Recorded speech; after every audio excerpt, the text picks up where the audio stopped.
Don, I've been a little surprised that they started Barnes at quarterback, because here he shows the lack of mobility. He has a big brace on his right knee, and that time he could not get away from Mike Finucci, number 68. Had to dump the ball off to Green, who got nothing. Well, the other quarterback will now punt. That is number 14, Sonny Wade.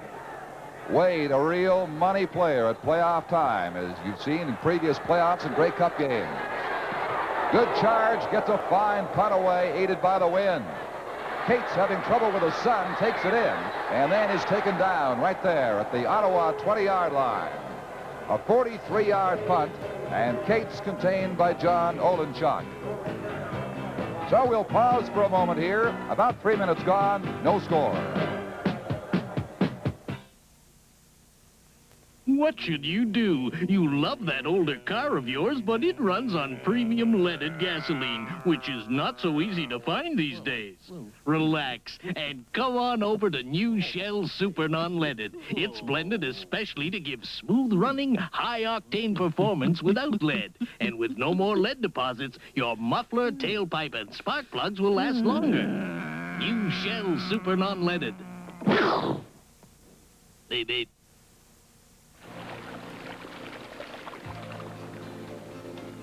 When you're thirsty, when you're really thirsty. Canada Dry Ginger Ale, I'm ready for you. Any thirst, anytime, I'm ready for you. Canada Dry is not too sweet, so it quenches your thirst better. Canada Dry, I was ready for you. Any thirst, anytime, I'm ready for you. Canada Dry Ginger Ale. The Ottawa Rough Riders from the 21-yard line getting set to go in a scoreless Eastern final. The winner to meet the Western champions crowned yesterday, the Edmonton Eskimos.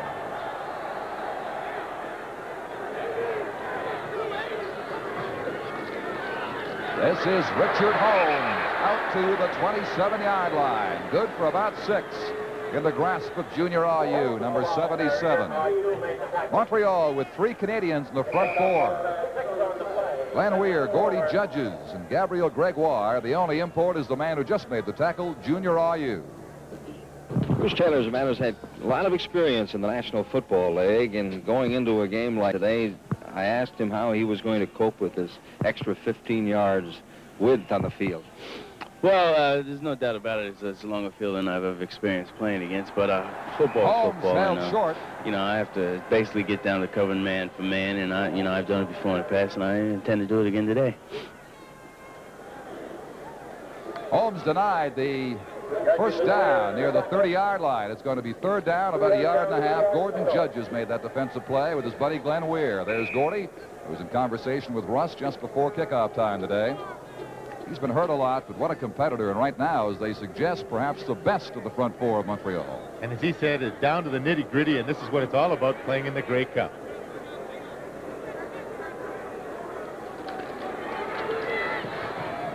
Koenig hangs it high. Center field area, charging up. Could be a no-yards infraction. Randy Rhino down the sidelines. All the way inside the 25-yard line. Art Green made the stop. An alert play by Rhino, who got the big run back. And we suspect a no-yards call against the Rough Riders. There it is.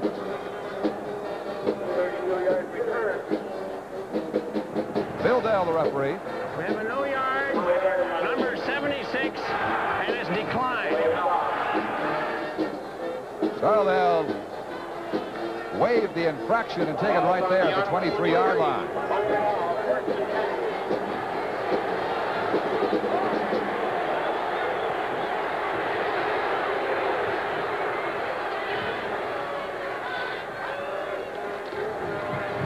Barnes gives the ball to David Green, hits into the 20-yard line, good for 3. Well, again, the one thing that you expect is going to happen with this Montreal club is the fact that they would throw that ball a little bit more against this Ottawa defense, but instead it appears they're going to establish this running game, and that surprises me a little bit because they did take the win in this first quarter.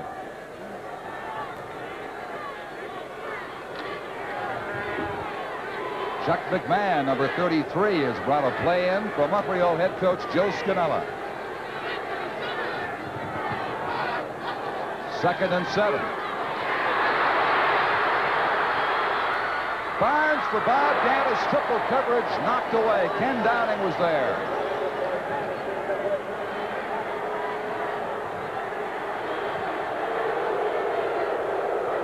It'll go to 3rd down and 7 Alouettes from the Ottawa 20. Well, on isolation, we see Bob Gaddis, who started out as the flanker on the left side, going down, being pushed by number 32, Larry Cates. The ball thrown just a little bit behind him, and Downing was allowed to catch up with it and knock it down. The fans a little excited here, and this Ottawa defense coming up big early in this first quarter, stopping this first drive of the Alouettes after Rhino's punt return. It's Don Sweet to try for 3. Jerry DiTilio to hold for him at the 27-yard line, almost straight on. He's there. The Alouettes strike first in the Eastern Final. Don Sweet stakes Montreal to a 3-0 lead as we approach the midway mark in this first quarter. Don, it's interesting. Sweet did not hit that ball very well, and I'm sure even though the field does look good down there, it is a problem for these kickers. Not only the ball does not sit up if it gets put down in a little hole on that turf down there, but also the foot slides as you step up to kick the ball. It's just warm enough now. That field, as you say, is getting greasy. Let's perhaps hope it stays warm enough to give us a pleasant afternoon. Those dire forecasts of the weather dropping off proved to be incorrect. Some of those here at the Ottawa bench thought that was wide. First of all, I can't see how they could tell from this angle. That's just emotion talking, I'm sure. Clements again from the 35. Gabriel was covered. So was Mike Murphy. He threw it up there, and it went nowhere, of course. Neither man had a chance to make the reception. And at the bench, there's Don Sweet, who has accomplished his initial mission of the day, his initial challenge, giving Montreal a 3-point field goal. Don, on that last play, trying to set up that screen, Wally Buono was right in there with Murphy and Tony Gabriel and knocked that ball down and the player before he had any chance of receiving it. It's 2nd and 10. Avery and Stenerson come to the right side, along with Gabriel. The backs all flare out of there as Clements rolls to throw. Gabriel complete, first down, up at the Ottawa 49-yard line.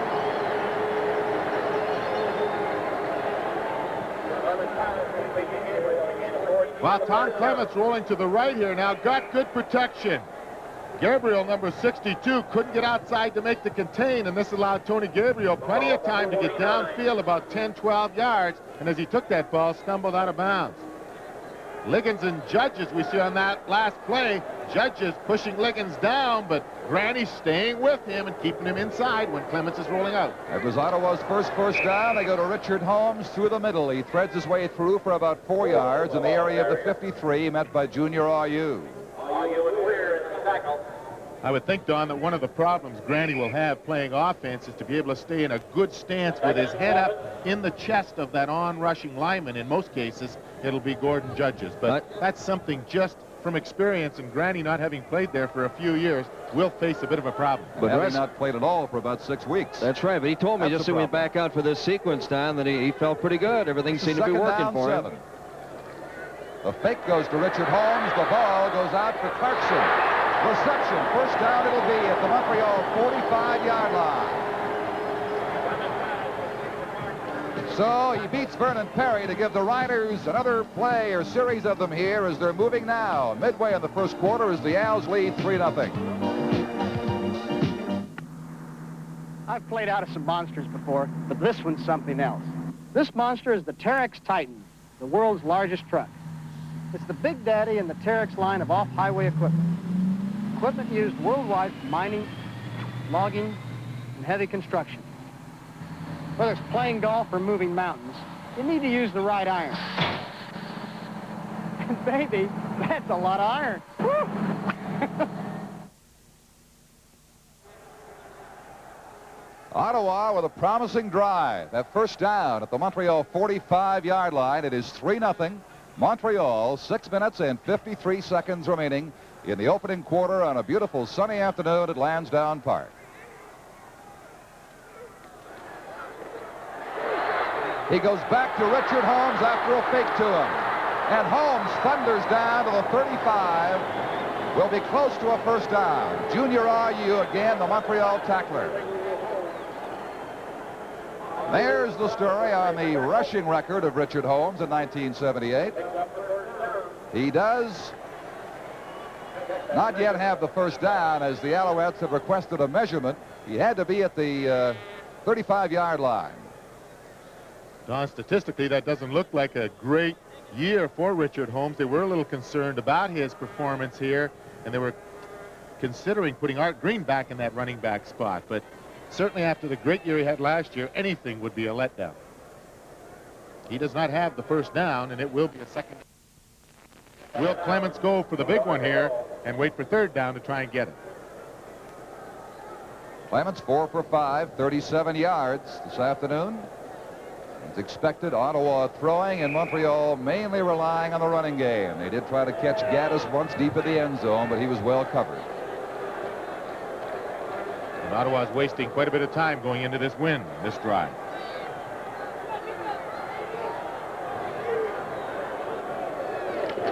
A keeper by the quarterback, Tom Clements, should give him the first down as he plows ahead for half a yard, and Bill Dell concedes at his first down.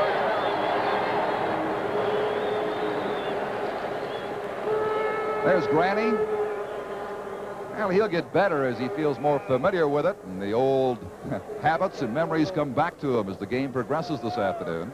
He's had so much practice playing defense. He knows how those offensive line hold and do all those funny little things. All you have to do is impersonate one of the guys you've been battling for years. Stennerson 23 goes left. And that is Mike Murphy, his first carry of the day. Getting down for about 3. Glenn Weir and Gabriel Gregoire there to make the stop for Montreal. So the gain is almost 3 yards. Make it second down and 7.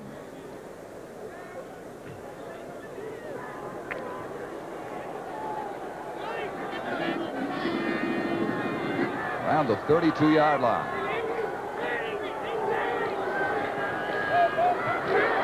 Clements. Clarkson too far for him, out of bounds. And it goes to third down, Rough Riders. Clements with that stop and go action. Pumped once, waited, saw Clarkson. Vernon Perry was covering him, giving him a little shot down the sidelines. He wound up out of bounds as the ball did. That's for sure, Don, as he tried to do the out and down there. Gabriel going down, running the short pattern, but Clarkson did the out and down, and Perry gave him just a little nudge into the sideline and knocked him off stride. He just couldn't get there. And here's a guy with a little bit of pressure on him now. J.T. Hay, who started out so well. Attempting from the 40-yard line into a wind. It is spraying left, wide. And Rhino kneels down to concede a single point. And Don, there has to be a lot of pressure on number 5, J.T. Hay. Has not been kicking well lately, and there was a lot of talk in the paper down here that Jerry Organ might be coming back to replace him. And for a rookie, that's got to be difficult. Maybe that was their way of getting J.T.'s attention with this big game coming up, make him dig in a little harder. Well, you can also go in reverse, too, and work the opposite way and put a little more pressure on him. Yes, it can.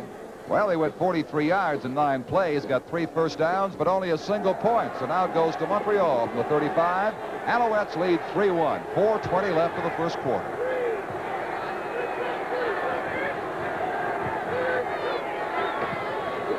John O'Leary will have a couple. His first carry of the day into about the 37-yard line. Slanting left.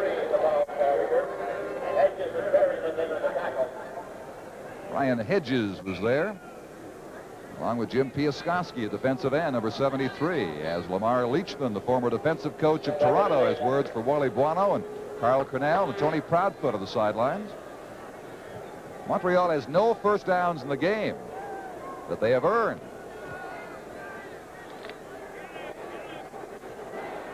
They were set up for their field goal by Rhino's punt return.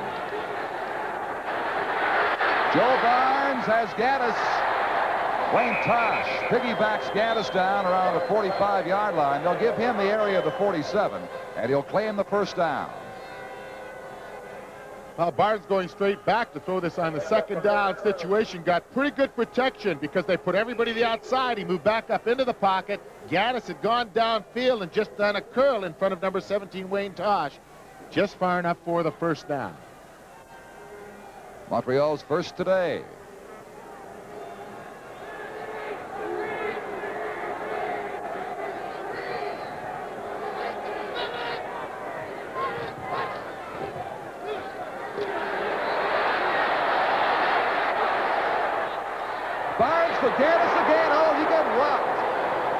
by Mike Nelms, but he's got a long gainer on the first down at the 29-yard line of the Ottawa Roughriders as the Montreal Alouettes have something going here with just under 3 minutes to go in quarter one. We'll be back.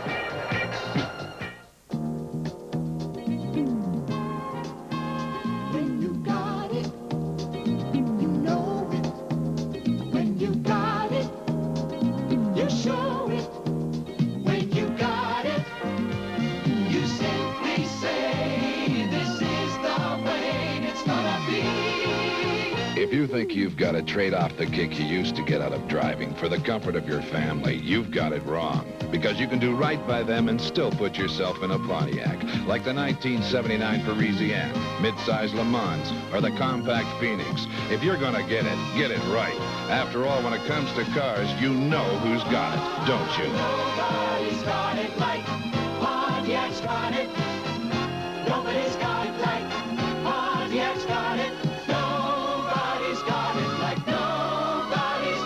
like Pontiac. You got it, Pontiac. Well, with the score, Montreal 3 and Ottawa 1. Barnes rolled to the outside to his right, just threw the ball over Brune, number 21, and Gaddis made the first down. From the 29, Barnes gets away from pressure. A flag is thrown. Joe Barnes out of bounds near the 22-yard line. But the indication would be holding by Montreal.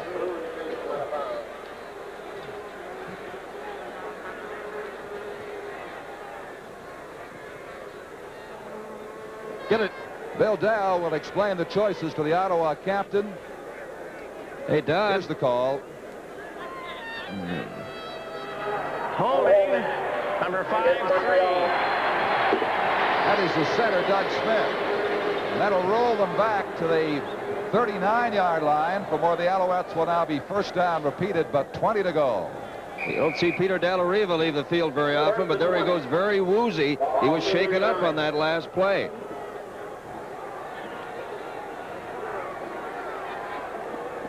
Dallariva out for attention of the Montreal bench. Chuck McMahon in there to replace him. Number 33. Barnes set wide open. Larry Smith, but he overthrew him. He got in behind Mike Downs. Had him beaten, but Barnes, with that wind behind him, just threw it too far. Well, I'm sure Barnes is a little upset with himself as Larry Smith had broken into the clear over the middle. I'm not sure it was Larry Nelms who was supposed to be covering back there. It might have been Downing. But there we have Ron Fox, number 78, who has had a lot of problems injury-wise late in the season, and he's hurt again and getting some attention. And they're starting to hit each other out there, and it's quite a physical battle. I know Nelms and Gaddis had some words after Gaddis made that catch in this drive. Well, that's a gamble Brancato made at his choice of linebackers. He decided not to dress Mike Widger. Now Fox limps away. He, Berryman, and Carr are the secondary linebackers. Don Whitman.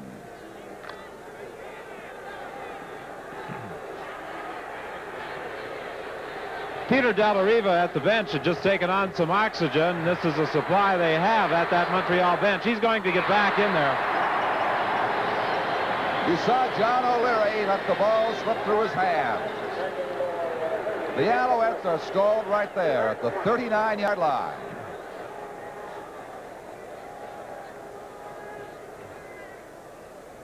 Don Sweet makes his second appearance. George Brancato, with a remarkably fine coaching record for the Ottawa Roughriders, would like to extend that by 2. One today, one next Sunday.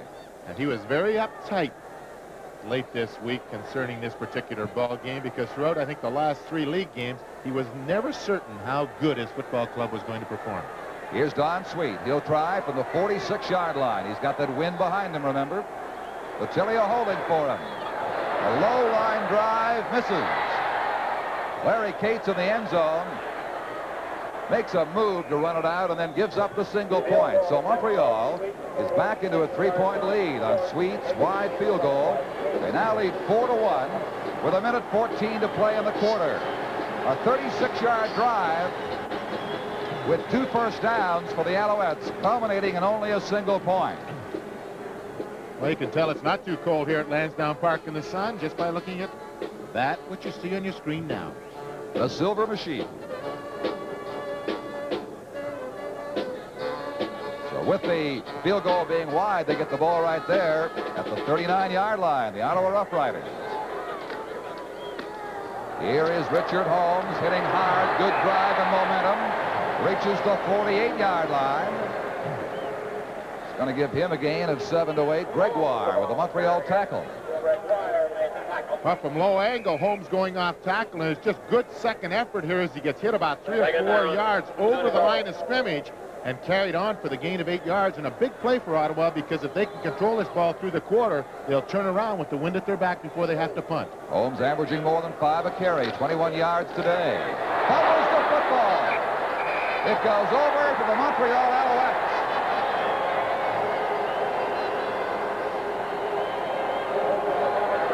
Gabriel Gregoire coming off. There he is, number 62. Makes the fumble recovery and sets up the Alouettes inside the Ottawa 50. Now we talked how important it was. Refield position changing ends, and now Montreal get the first big break. Holmes coming off tackle behind Granny Liggins. The play seemed to be a little late starting, and Proudfoot made good penetration through there to turn him back to the inside, forcing the fumble. Gabriel Gregoire was right there to jump on it. Montreal from the Ottawa 48. Smith is wide open. Larry Smith cuts to the outside. 15-yard line, taken down at the Ottawa 13.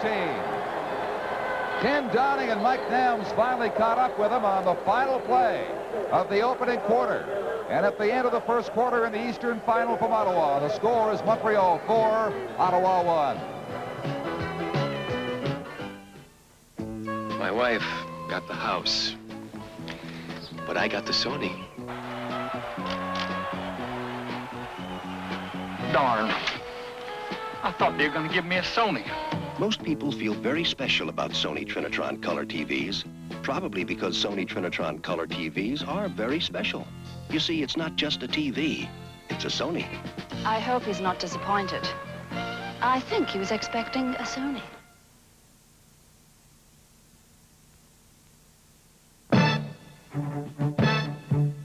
All motor oils look alike. They feel alike. On the surface, you can't tell them apart. How can you tell which one is right for your car? Look here, of course, and here. But also look here. Shell Super Multigrade is designed to meet or exceed your car's warranty requirements. So whether you change it yourself or see your Shell dealer, insist on Shell Super Multigrade from the Mileage Company. It's special. Ah, that looks really nice and cool. It's special. Tastes the best special. It's refreshing. Special. I can tell you, it's got a Labatt's taste. Yeah. And it's a real Canadian taste. Has it got body? That's it. It's got body. It's special. Tastes the best special. And yet it has less than 99 calories in a bottle. It's special. Tastes the best special.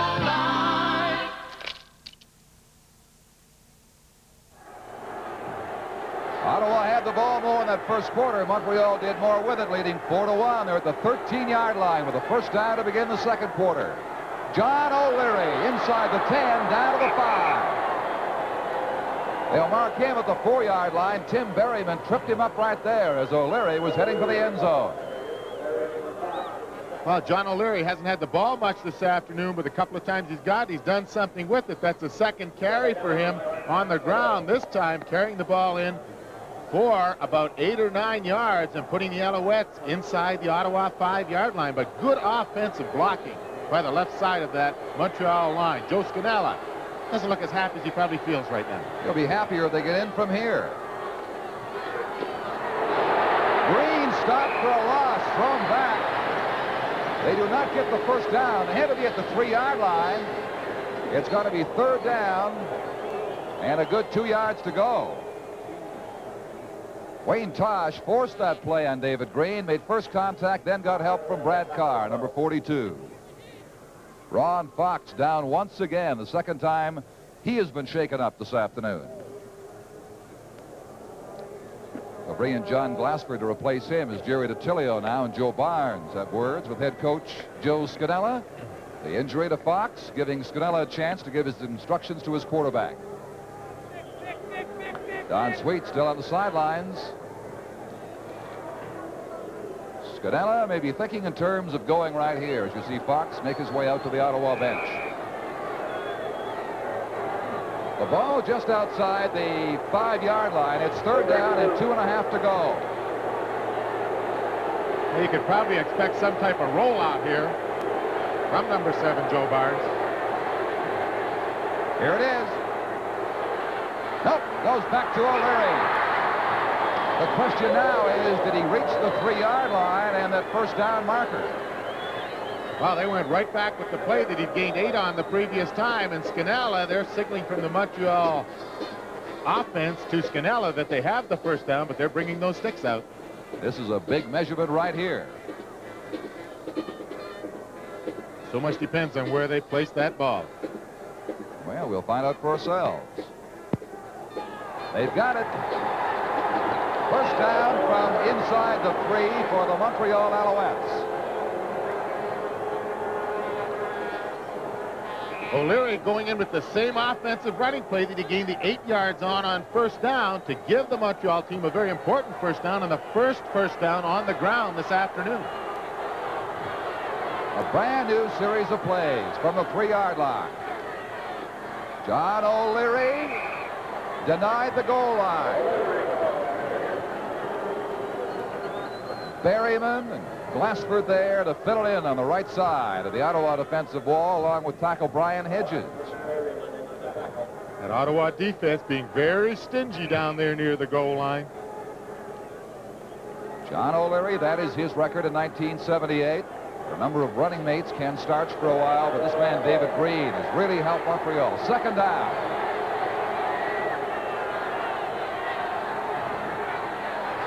Full house backfield. They stop O'Leary again.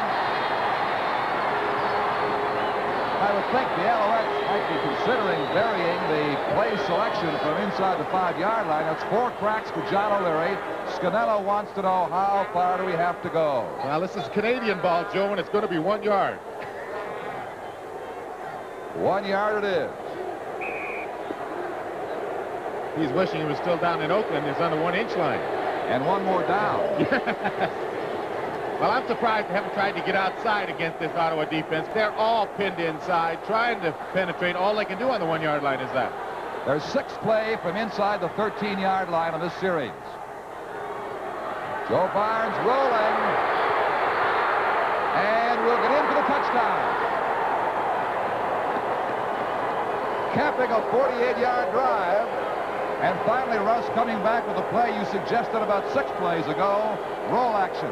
Well, I don't know why he didn't do that a little earlier, because the way that Ottawa defense is playing, they're just stopping everything inside. As we saw by so many of those plays, they tried to run inside. This time, rolling to the outside, he puts all the pressure on the defensive backs and the linebackers, and all you need is just the slightest opening to turn it upfield. Even though Barnes doesn't have the mobility here, he just gets the crease, and Berryman coming from the side can't make the head-on tackle. I mentioned the value of David Green. It was number 26 Green directly in front with the block to give him the room to squeeze into the end zone.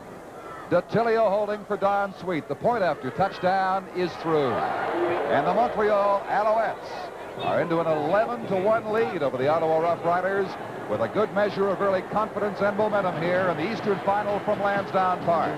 3:05 gone in quarter 2. We'll be right back, but first, let's pause for just a moment. Hello to you too. Oh, Boogie Bear is here to play for you. K-Tel presents Nutty Numbers, a crazy collection of 24 of the nuttiest numbers you'll ever hear. And as we walked in through the door, she screamed at what she saw. There was little Peppino doing the cha-cha on the floor. Laugh along with the Purple People Eaters, Speedy Gonzales, Humphrey the Camel, Mr. Custer, Doggy in the Window, and many more.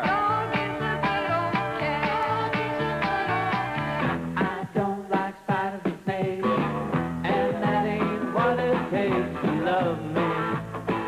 He's a highfalutin, rootin', tootin', son of a gun from Arizona. Nutty Numbers wouldn't be complete without the squirrels. From the Winner's Circle, Nutty Numbers is an album of crazy hits just for fun. Available wherever fine records are sold. Don mentioned that David Green went down on this rollout, got knocked down himself, but turned around as he's looking for Barnes, and what he's going to do, stayed with number 21 Brune and did not allow him to get in on the tackle. A fine block, kickoff against the wind, short, coming down to Art Green, outside the 25-yard line. Burrow throws the tackle on him just across the 35, and so the Rough Riders will start with an 11-1 deficit, and let's go down to Tom McKee. A lot of heavy hitting in this football game today, especially on defense. Ask Ron Fox about it. He's in the dressing room right now being attended to. He says some sort of a, maybe it's a bruise on the outside of his right ankle on the bone there. So he's gone to the dressing room for some repairs, maybe a better tape job before he gets back in. Tom Clements, Tony Gabriel, midfield.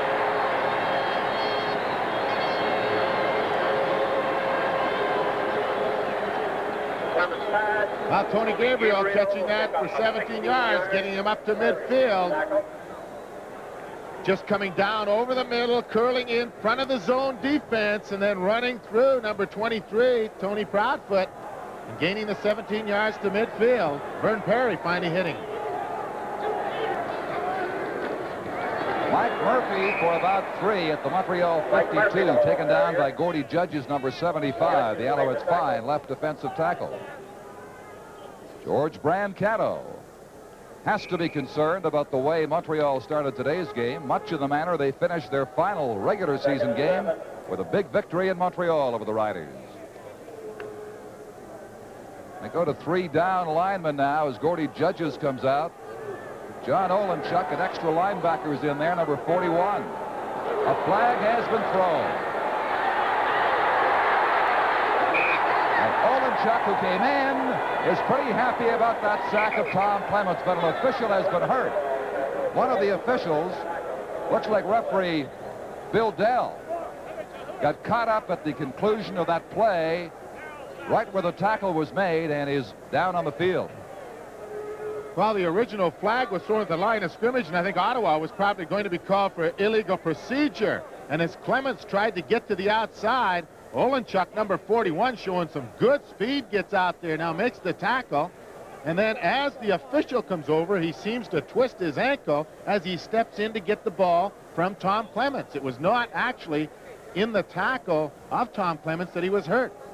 You're he just right. seemed to slide on that slippery surface there and got his foot caught underneath Tom Clements. They are calling for a stretcher. I certainly hope that's not necessary. Don?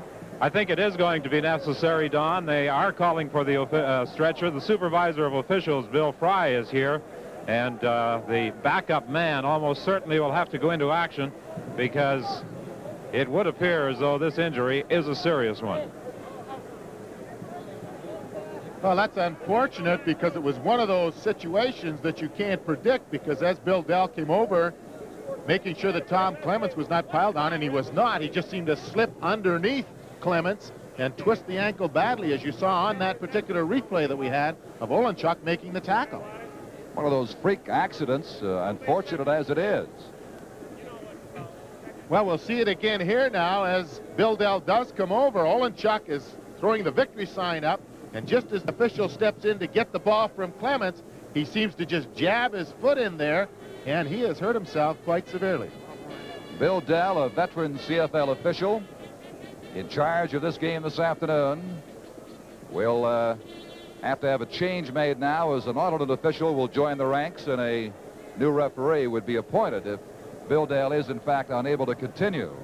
Well, Harry Ross is standing here with us in our booth, and he's indicated that Bob Bryant would take over as the referee if Bill Dell is unable to continue.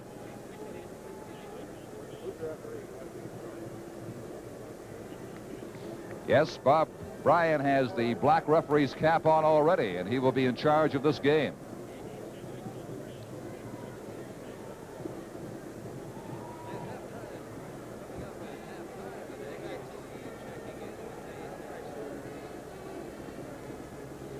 Well, at halftime, we're going to be looking at the All-Star teams in the opinion of the coaches, the head coaches of the CFL. We polled them east and west as to their assessment of the finest players in the country. We'll bring that to you at halftime. Well, this certainly indicates with Bob Dell being helped off the field, or Bill Dell, I should say, the value of having that standby official. We don't see him used very often, but certainly in a situation like this. Well, Bill's up now, and he is in conversation with the other officials down there, and maybe he'll continue. Bill Dell walking around trying to shake off that injury, and it looks as though he may be able to carry on, which is good news. Hey, camera, hey. And the first thing that has to be dealt with once Dell's recovery is assured is a penalty marker on that last play. And I think we're going to find that I thought it was illegal procedure, but it's going to be offside. Let's go down to Don Whitman. Bill Fry, what exactly is the problem? Well, it looks like Bill got the doctor doesn't really know, but could be a ligament. He's going to try it for 2 or 3 plays. I'm going to be watching him. We have a man ready to go in for him. I hate like hang to take him out. It looked very serious. It looked as though he was going to have to go off on the stretcher. He wants to stay in, so I'll give him a couple of tries. He's a willing man and a good man. His mobility might be somewhat restricted. Well, I'm going to watch. Thank you, Don. Well, it appears that he did tear the ligament in the ankle, and he's going to try it for 2 or 3 plays, but it was offside against Montreal, and now we have Ottawa in this second down situation. Second down, about 2 to go. It is Mike Murphy tumbling over the 45-yard line to claim the Ottawa first down. I was very surprised at that penalty call because when it did happen, I thought that Ottawa had illegal procedure. And they call Wally Buono for being offside on that last play prior to Bill Dell being hurt. But he's going to try it. He's going to see whether he can go. If not, they certainly have Bob Bryan ready to come in and replace him. Line of scrimmage is the 44-yard line of Montreal. Quick toss to Gabriel. Good catch. Drives. That'll be first down, Rough Riders. And mark him near the 34-yard line. Tony Proudfoot, number 23, took him down, and here it is again. Well, Tom Clements just taking about 2 steps back. Gabriel's lined up to the outside as a split tight end. He just slanted into the middle in front of Proudfoot, took the pass, and ran over top. In isolation, he just takes a step downfield. Clements taking a step back, and there it is for the first down.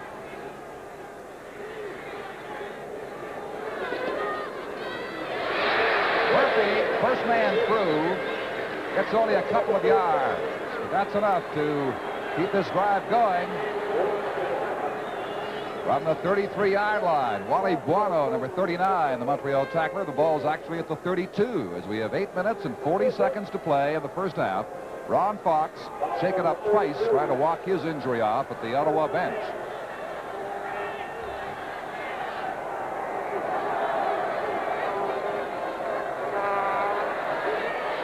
This is Jeff Avery.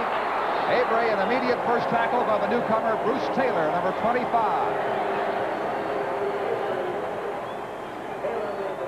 Well, Clements mixing his plays up well now. He's throwing straight drop back. He's getting to the outside. But what I really like what he's doing now, he's getting rid of the ball in a hurry. He's not standing back there. He's trying to hit the short passes now and being very patient with his offense, which is a sign of a good quarterback. He's now 7 for 9 for 76 yards. The ball between the 19 and the 20 for first down. Clements, complete. Right back to him on the right side. Avery at the 15-yard line. The gain is going to be about 5. Well, Don, again, being very impressed. They had the blitz on here. Zapek coming right up the middle here. Buono chasing him, but Clements getting back. It called the short pattern, dumped it to the outside, and Randy Rhino was there to make the stop. But very patient with his offense, taking what the Alouette defense will give him. Second down and 5.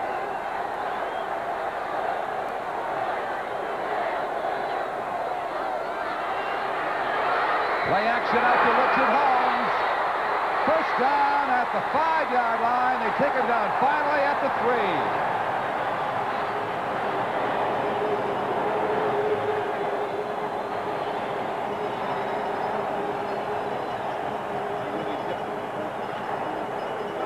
What a collision between Holmes and Jim Burrow. He drove him an extra 2 or 3 yards downfield. Wow, Clements doing everything here. This time he faked to Holmes, looked downfield, and Holmes went out in the flat. He was just sort of a release valve, and Holmes turned on the steam here, and we had quite a collision between Perry and Holmes. Then Burrow, number 16, came over there. But that was great running and great play calling. First down from the 2. This is Richard Holmes for the touchdown.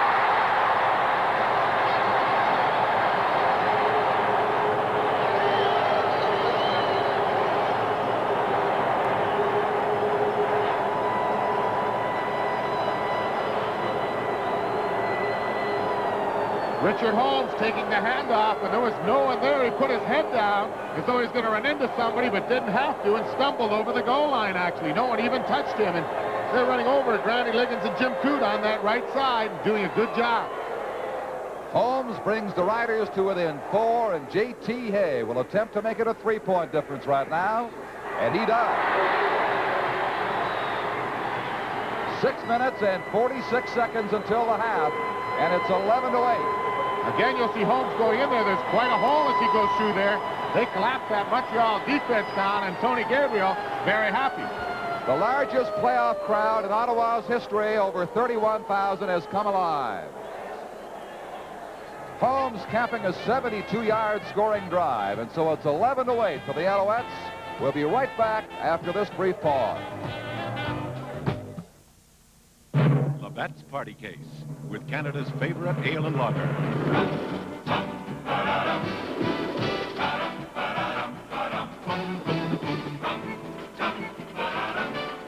It's 50 and blue all at once. Sing, boom, da-ra-ra. Bring out a case of the beer. Now's the time to have a party when the gang's all here.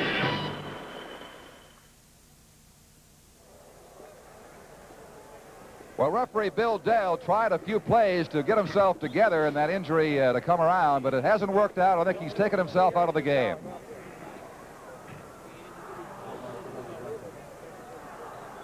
Bill will be going into the dressing room. There he goes now, number 25. Bob Bryan will take over as the referee of this game. We'll try to get further word for you on Bill Dell. Right now, we're watching J.T. Hay get set to kick off for the Ottawa Rough Riders.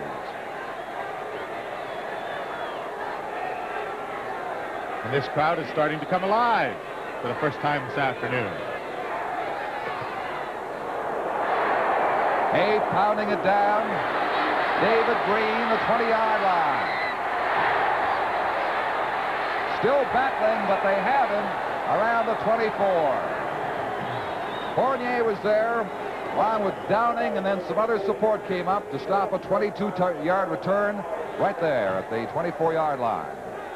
Richard Holmes, who just scored that touchdown, and very instrumental in the last 2 plays for that Ottawa drive, going 72 yards and getting the first touchdown for Ottawa this afternoon, and getting this crowd in a rather festive mood right now.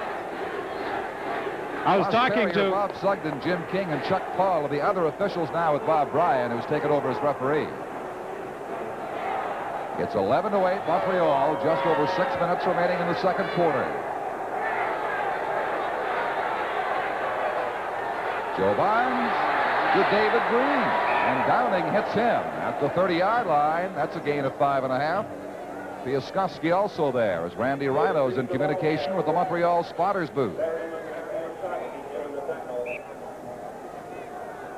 Tony Gabriel chatting up with the Ottawa bench, as he often does. A real fire guy, as the Riders feel they've got some momentum going now with that late touchdown by Holmes.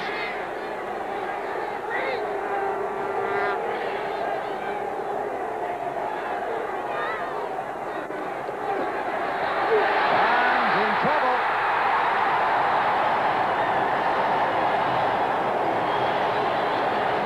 That was Ron Fox, back twice from injuries to make the sack of Joe Barnes. He's still limping around out there, but hanging in. Don, I think one of the interesting things with this Alouette offense is when Coach Joe Scannella came here at the beginning of the year, he talked pass as far as his offense was concerned. And in the latter few games, he's gone to the run as being the main threat.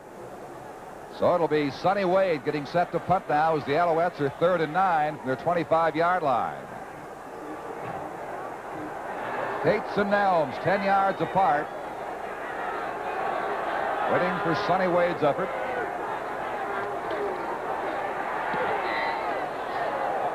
The short man, Cates, center field. And he hits down to the 50-yard line of Montreal. I'd like to remind you that great plays of Grey Cup games the last 8 years make exciting football viewing. CBC's got a 90-minute special called Grey Cup Replay of the 70s next Saturday afternoon. Join Tom McKee for Grey Cup Replay next Saturday as part of CBC's complete Grey Cup weekend coverage. And there have been some great plays, Don, over that last 7 or 8 years. Ottawa for the Montreal 50-yard line. Gabriel heading right along with Mike Murphy. Up to Gabriel. Got it. Good catch. Lunging catch by Tony Gabriel near the 43-yard line. Tony Proudfoot contained him. The gain is going to be 7 yards. Well, we've talked so much in the last couple of possessions of the Ottawa Football Club how Clements is making great play selection and being very patient with his offense. Again, it shows here going to Gabriel on the outside, taking the 7-8 yards on first down and putting the Alouette defense in the guessing situation on the second downs. Watson left, Avery right. Holmes and Murphy set. Clements to throw. His receiver, one of them got bumped down. Tony Gabriel, the ball went nowhere. Well, I think there was a little miscommunication there in terms of that particular play. Granny Liggins waiting in the huddle there for the punt team to come on. A little communication problem. And we thank you. Liggins doing a pretty good job there on Judges. He gets knocked down, but he does a pretty good job with his legs in getting number 75 to come with him. Oh, Granny can still play. He'll play till he's 50. They're going to try a 50-yard field goal by J.T. Hay, and it is going to be well short. Hitting down about the 3-yard line for Rhino in the end zone, and he'll say, take one. They do, and it's now 11-9, Montreal over Ottawa with just over 3 minutes until halftime. On that field goal attempt indicated one thing, and that is that the sun is really a major problem out there. There was a penalty marker thrown, Russ. Sun is always tough here at Lansdowne Park this time of the afternoon. So there was rough play against Montreal.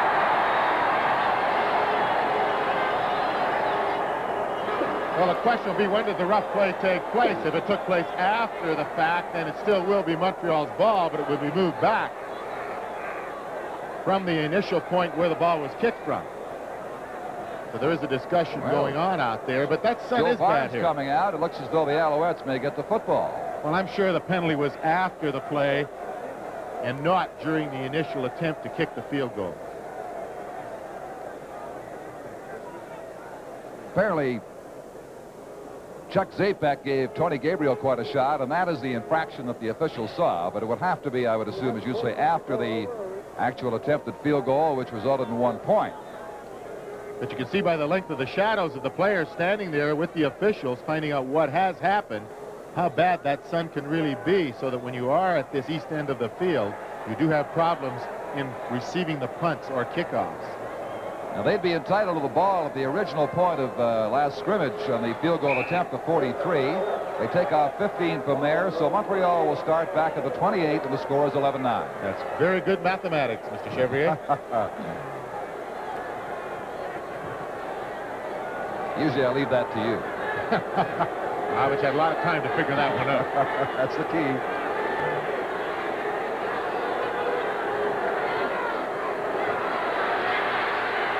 Barnes decides to run with it. And he hits up around the 40 and could have a first down.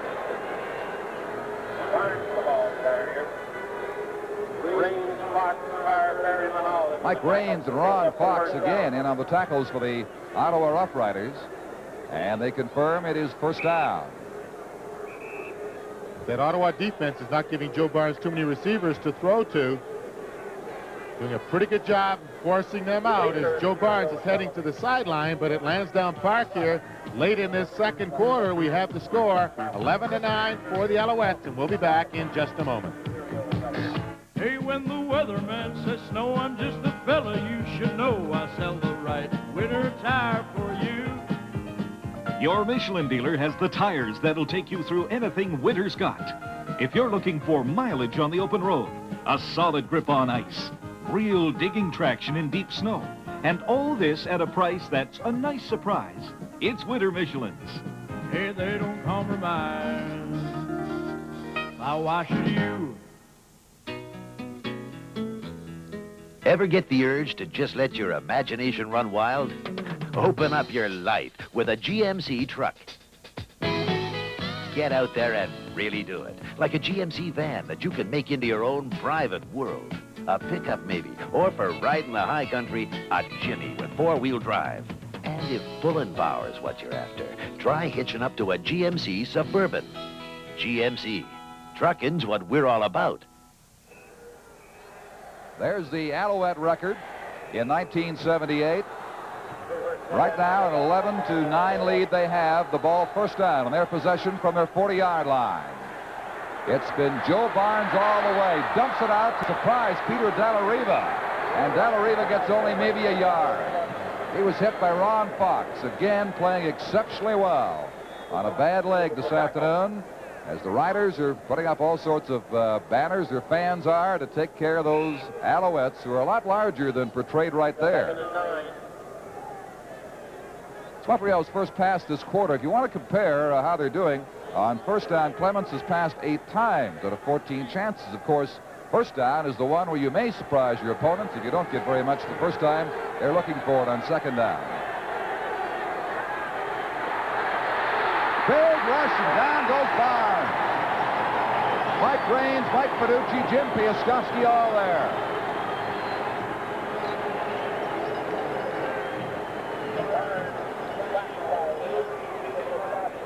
Well, Mike Raines and Mike Panucci playing a few games outside here, with Raines going well to the inside, and Panucci was left all alone coming from the outside with Pat Bonnet, number 50, unable to get over and block. And you can see Pat Bonnet standing there saying, "I'm sorry, Joe, I didn't mean it."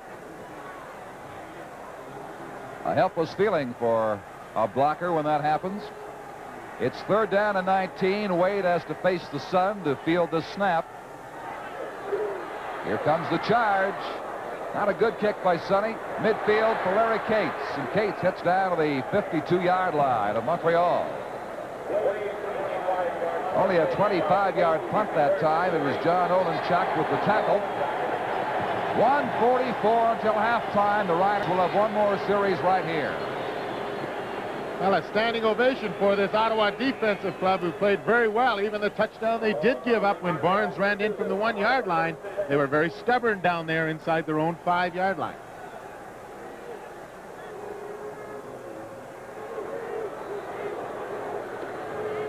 Clements, a quick toss to Peter Stennerson. Zapek is there to hit him around the 43-yard line, along with Tony Proudfoot. And they'll be within about a yard of the first down. Maybe a yard and a half. 1:35 left in the first half. 11-9, Montreal over the Rough Riders. Number 79 at the bench, big Mike Raines.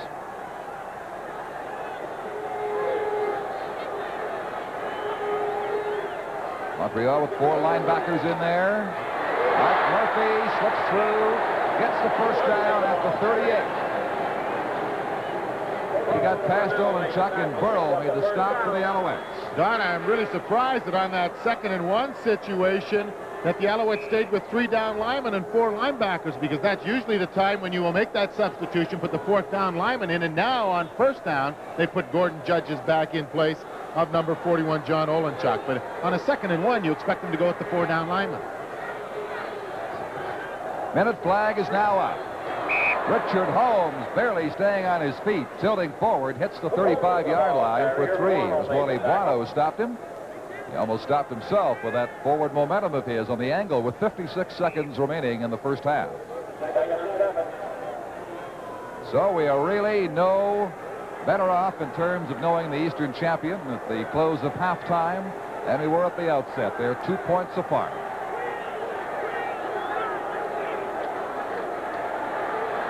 Clements dumps it out the screen to Murphy. No blocking for him. He's taken down at the line of scrimmage. There'll be no gain. It was Tony Proudfoot who made the stop. He was out there. He's the escape man, but nobody with him. Clements, 11 for 14, 108 yards so far in this game.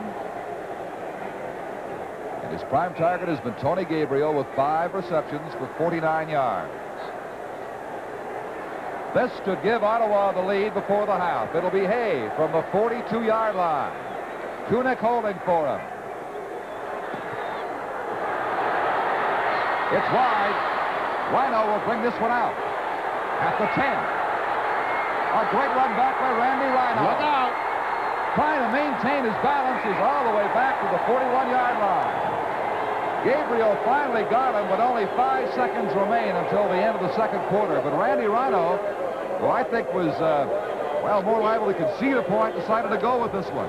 Well, with so little time left, Don, I think the instructions were to get the ball up, because even if you got to the 1-yard line, they'd be able to maintain possession to the end of the half and not give Ottawa that extra point. But he's been doing this forever. Gregoire actually almost tripped him up there, and Tony Gabriel did catch him from behind. But the trademark of Rhino all year has been when they need the big run back, he gives it to them, just as he showed us there. 51 yards that time. Time for maybe just the one play for Montreal. Barnes not too eager to make a play. And there's Piaskowski in there slugging somebody. The officials move in to separate them. They have 2 seconds on the clock. It appears as though the Alouettes are content to end the half the way it is, with a 2-point lead. There's no penalty called in that last mix-up. Loss of 5 at the 36-yard line makes it second down and 15. Doesn't really matter, though. Barnes is going to ground the ball. So that is it. Your first half of the Eastern Final has been completed.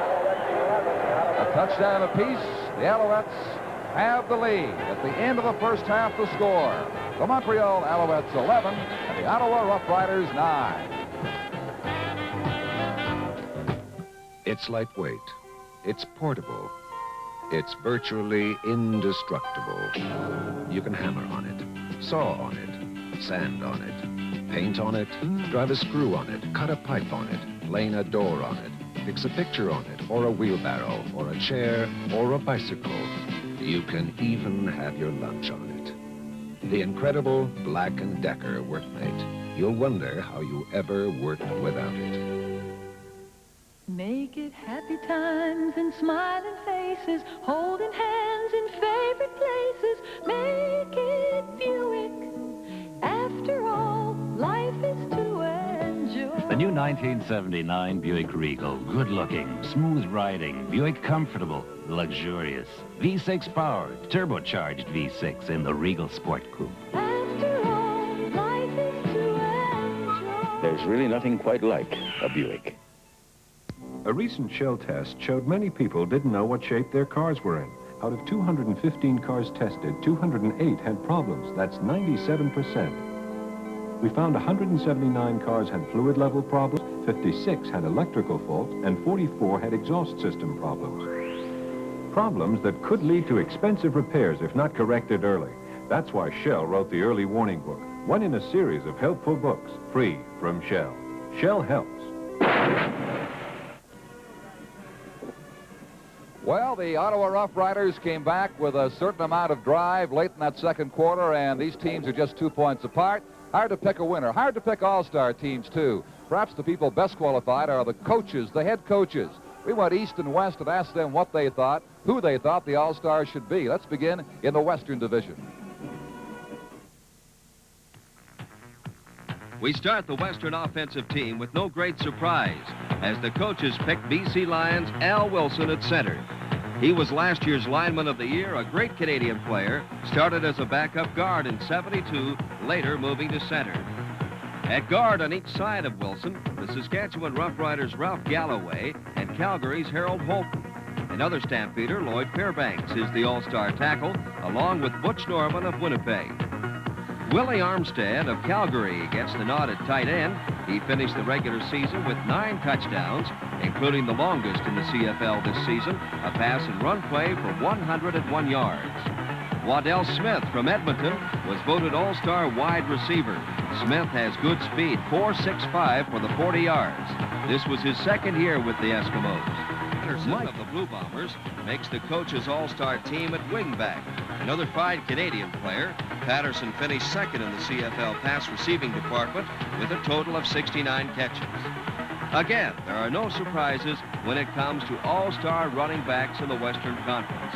James Sykes of Calgary had a great year, rushing for over 1,000 yards on 204 carries, catching an even 50 passes, and was the top non-kicker in scoring in either conference, 15 touchdowns for 90 points. Along with Sykes, the coaches chose super rookie from the BC Lions, Larry Key. His first direct contact with Canadian football was in the first Can-Am College Bowl. He later joined the Lions and proved himself with these statistics: 20 kickoff returns, 48 pass receptions, 1,054 yards rushing, and 10 touchdowns for 60 points. Larry Key of the BC Lions. The Western Conference coaches reached a saw-off in voting for the All-Star quarterback. Ralph Brock of Winnipeg has the best record in passing, throwing almost 500 times this year with a 598 completion record. His longest completion was 90 yards, total yardage 3,755, and 23 touchdowns. And Tom Wilkinson of Edmonton shared the All-Star honor with Brock, and justifiably so. He threw fewer passes, but had a 606 average. Wilkinson threw 20 passes for major scores, but his most important statistic was guiding the Eskimos to first place in the Western Conference regular season.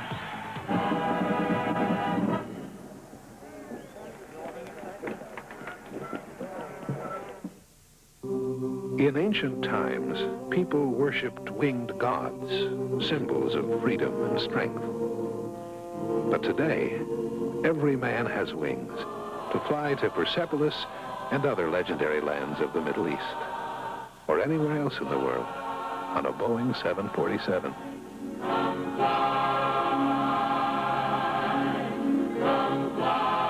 The world's favorite way to fly.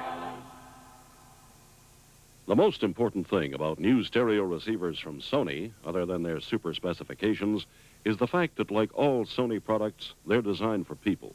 For example, they have large, easy-to-read tuning dials. The volume and tone controls are precision step attenuators, and together with the switches are logically grouped. There are ample meters and indicators for power, tuning, and signal strength. And as far as quality is concerned, the most important fact of all is they're Sony.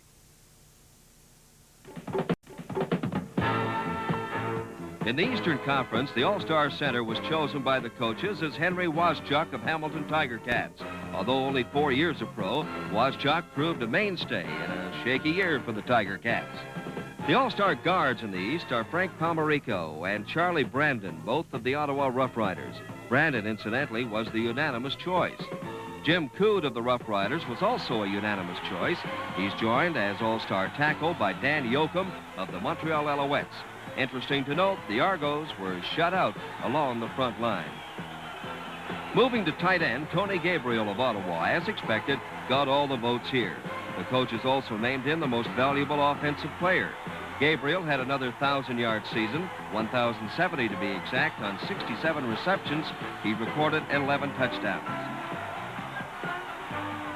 Hometown favorite Jeff Avery was named on all the coaches' ballots as the East's top split end. A product of Ottawa University, Avery was third in receiving, 50 catches, 767 yards, and 3 touchdowns. Ottawa's dominance of the Eastern Conference Stars continues with Art Green, voted the best wingback. Green, some felt, might have had a better year, but obviously the head coaches would take him any day. The flanker position goes to Bob Gaddis of the Alouettes, who chalked up a record of 814 yards on 45 catches.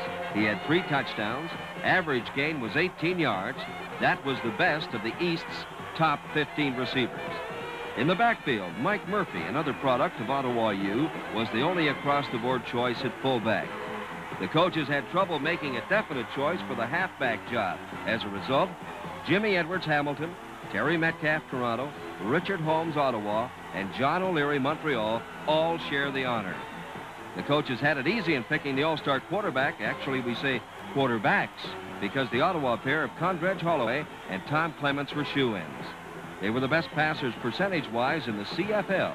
Clement's recording is 636 mark and Holloway 617. Together, they passed for 29 touchdowns, again tops in either conference. Of the 12 positions, Ottawa players were named to 8, Montreal had 2, Hamilton 1, and all 4 teams shared 1 position. An outstanding first half of the Eastern Final here at Lansdowne Park in Ottawa is over, and in just a moment, Russ Jackson brings you the highlights of that first half. In transportation, as in architecture, there is always a new way we express ourselves. Oldsmobile's expressions of full-size cars, Delta 88 and Holiday 88. Luxury cars with quiet comfort, and both may be equipped with an available V8 diesel. Holiday 88, a sporty feel with the generous room of a full-size car. Delta 88 and Holiday 88. Have one built for you. The challenge of the unknown. Some men go out of their way to find it. But one thing they won't take a chance on is the way they look. So they use Brill Cream. Brill Cream conditions hair. Keeps it looking healthy, natural. Keeps you confident you're looking your best. Brill Cream. For men who'll take a chance on just about anything but the way they look.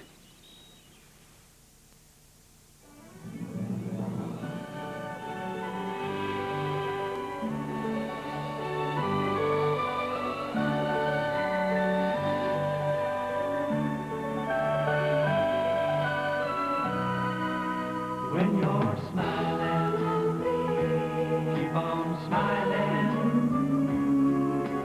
Blue smiles along with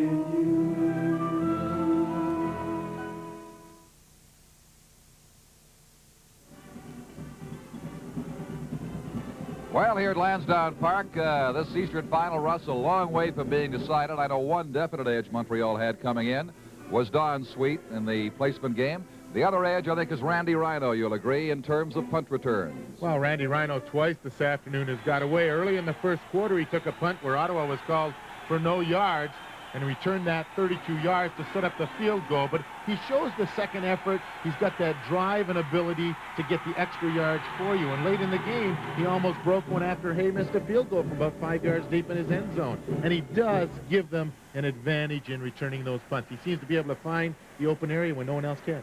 Their deep threat, the Alouettes, this is Bob Gaddis, of course, and they got to him a couple of times effectively, and he's one the Riders will have to watch in the second half, too. Well, the Ottawa defense got set up in a zone, and Brune had the short zone on this particular play, and Nelms was deep. And getting outside number 78 is always a job, but Bonnet did a pretty good job. And you'll see Gaddis making the catch just behind Brune and in front of Nelms, who put a pretty good hit on him. But what happens is they get caught in that particular zone where if Barnes gets outside, he gets a chance to find the slot in there. And Nelms has been pushed deep by another receiver, couldn't get up quite in time to make the hit. You know, a guy who game after game and year after year makes a big play for the Alouettes as a receiver is Larry Smith. They don't go to him very often, but once in a while they'll work on Smith, and boy, he'll come through for you.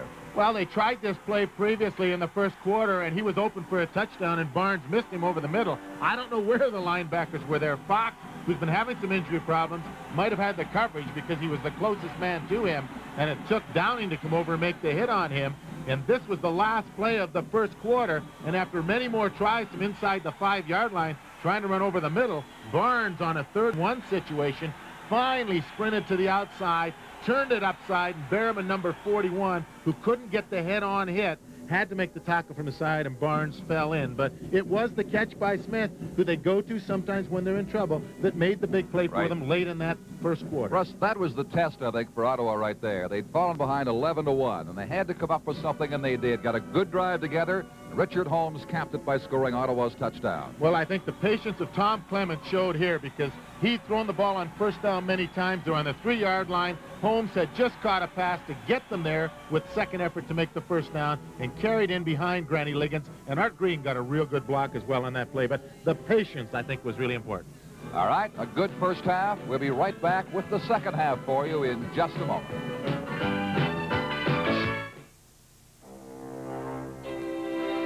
At Canadian Pacific, we look at our work in real estate development as something special. Through our subsidiary, Marathon Realty, we've built homes, offices, warehouses, factories, shopping centers, even air cargo terminals.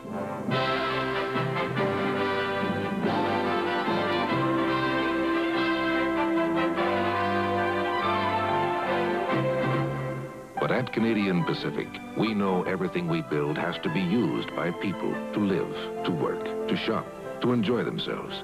And when you look at real estate this way,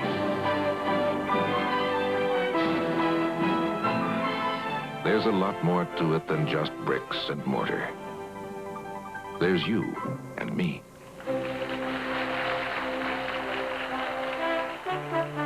At Canadian Pacific, we believe what we do is important to you.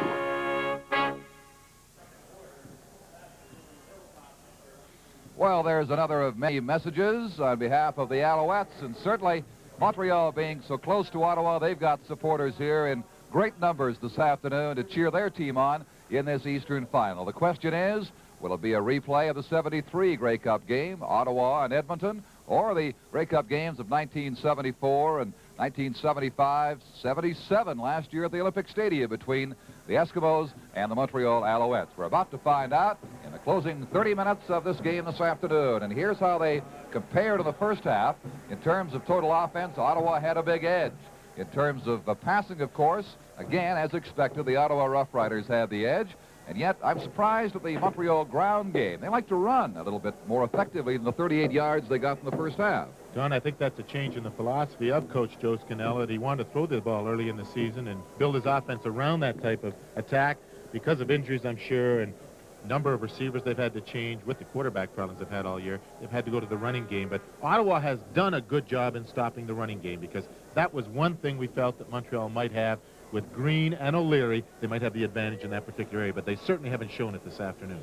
Well, they both got some pretty solid quarterbacking from Barnes for Montreal and Clements for Ottawa in that first half.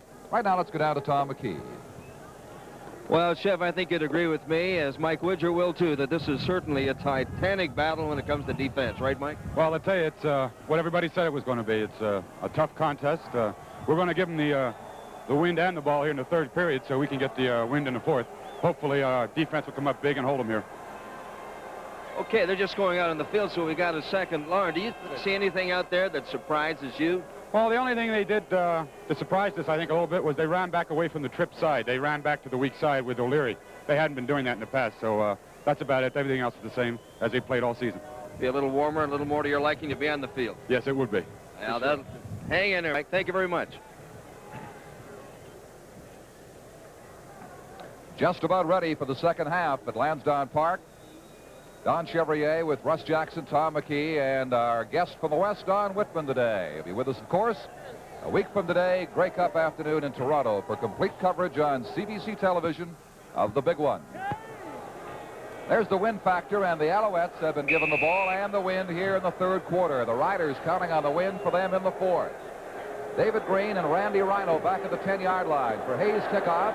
Back near the 5 for David Green.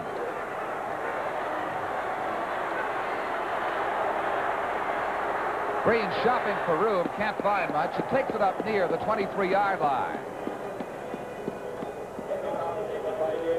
The first shadows of the afternoon begin to descend on the west end of Lansdowne Park now. That was a 17-yard run back. Dan Fournier supplied the tackle on the play. And it's going to be first down from near the 24-yard line for Montreal. Don, I'll be interested to see if Montreal changes their strategy a little bit. They have not had that much offense, and they have not been throwing the ball on first downs. And will Coach Joe Scannella be happy to think his defense can win the game for him and just let the offense continue to do as they did in the first half? As you see, a high completion percentage for both quarterbacks today. This is Joe Barnes to David Green. And Green got tracked down by big number 68, Mike Finucci.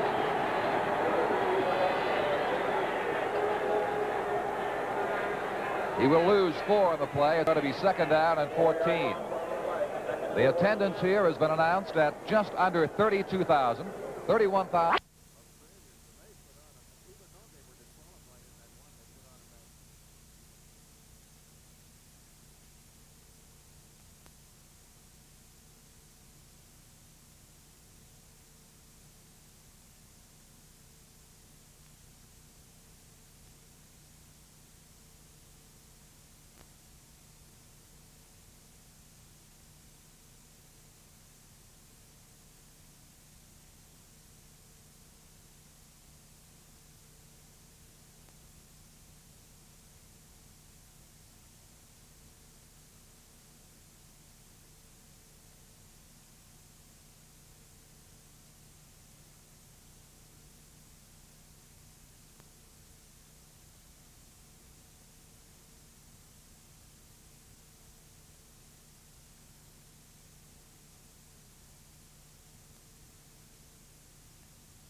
Park now. That was a 17-yard run back. Dan Fournier supplied the tackle on the play. And it's going to be first down from near the 24-yard line for Montreal. Don, I'll be interested to see if Montreal changes their strategy a little bit. They have not had that much offense, and they have not been throwing the ball on first downs. And will Coach Joe Scannella be happy to think his defense can win the game for him and just let the offense continue to do as they did in the first half? As you see, a high completion percentage for both quarterbacks today. This is Joe Barnes to David Green, and Green got tracked down by big number 68, Mike Finucci.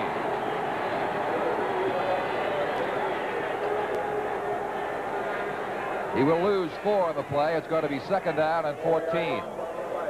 The attendance here has been announced at just under 32,000, 31,960, as we say the largest crowd ever to attend a playoff game in this stadium. Well, if we add the 2 football teams, we've got over 32,000. Not to mention the press box, which is bulging this afternoon. That's right. At the seams. Long throw. Too far for John O'Leary. Flaring out of the backfield with good speed, but even he couldn't catch up with that wind-assisted throw by Joe Barnes. And it's almost that time, folks. I didn't know that Santa was a Rough Rider fan. I was just going to say, he's not unbiased at all. I wonder what he's going to pull out of his pocket. It's a candy cane.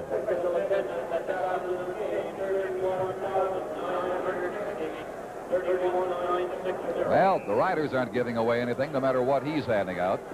11-9 is the score for the Alouettes. We are just into the third quarter, and now, bear in mind, these punt returners must look up into the sun. Cates, in particular, back at the 45-yard line, shielding his eyes for this punt from Sonny Way.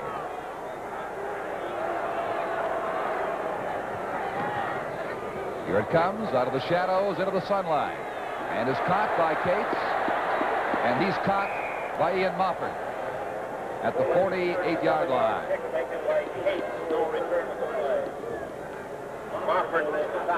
Our congratulations go out to the players, the executive of the Edmonton Eskimos for their Western Conference Championship win yesterday.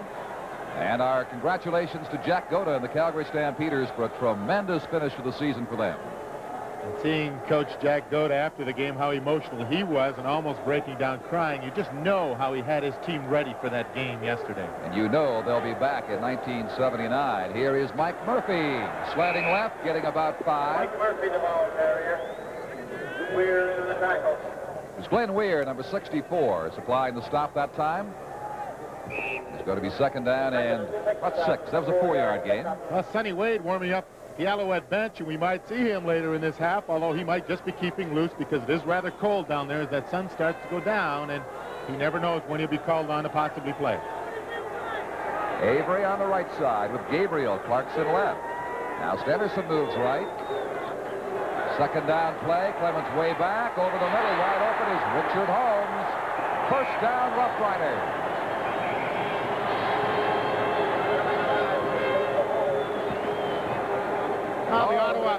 Now the Ottawa Football Club just continuing to do what they did in the first half so well, and that is Tommy Clements throwing the short passes. He hasn't thrown deep at all today. He's content to throw that ball 8-10 yards downfield, hopefully that they will be able to get the first down. And Richard Holmes, who started as a setback, just came out of the backfield underneath the linebackers and carried for the 17-yard, 18-yard gain. He'll carry it along the ground this time, but not very far. Middle of the Montreal defense stacked up there to meet him. Is Carl Crennel, number 72, with some help from his friends. We have 3.5 minutes gone in the third quarter. It is 11-9, Montreal over Ottawa. The referee of this game, in case you missed it earlier, Bill Dell, suffered a leg injury, had to leave the game, and is given away to Bob Bryan as the referee-in-chief.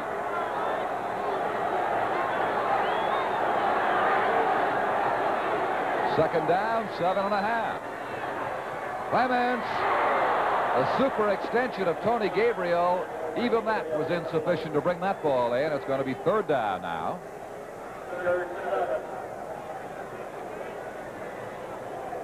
Don, you have to feel the way the momentum of this game is going, that the Ottawa Football Club offensively is moving the ball. And even though they're behind 2 points, you have the feeling that they are taking over this particular ball game because the Alouettes have not been able to move the ball at all, even though they have scored that touchdown. It was set up by a fumble, and then that one long pass to Smith. They're going to punt because they have two things against them, the wind and the recent performance of J.T. with field goals. This one hangs up to Randy Rhino around the 5-yard line.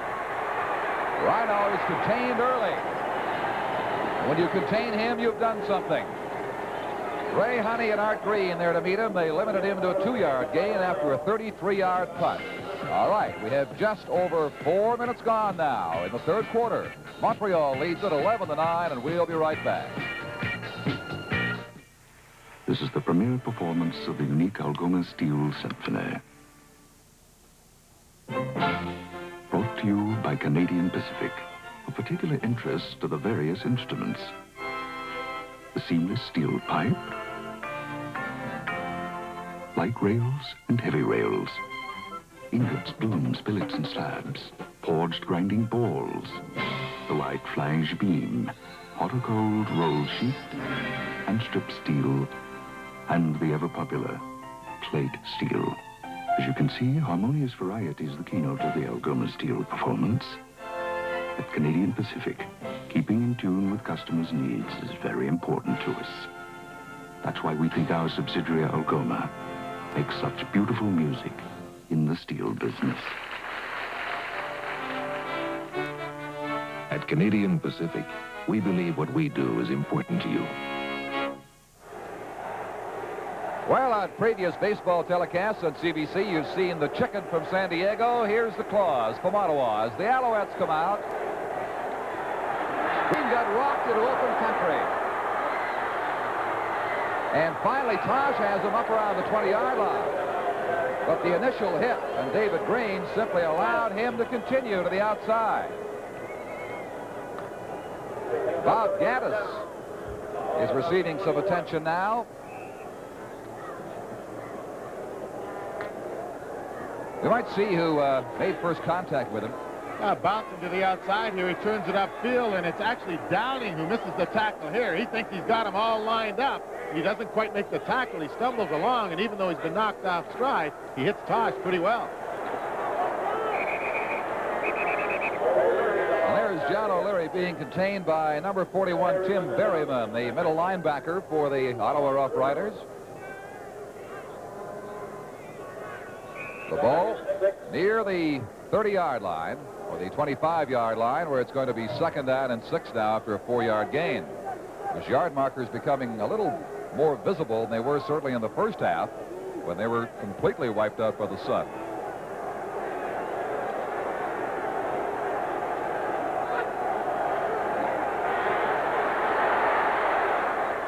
There's Peter Delariva. Ron Fox puts the tackle on him at the 42, but not in time to prevent a Montreal first down. The gain was 17 yards.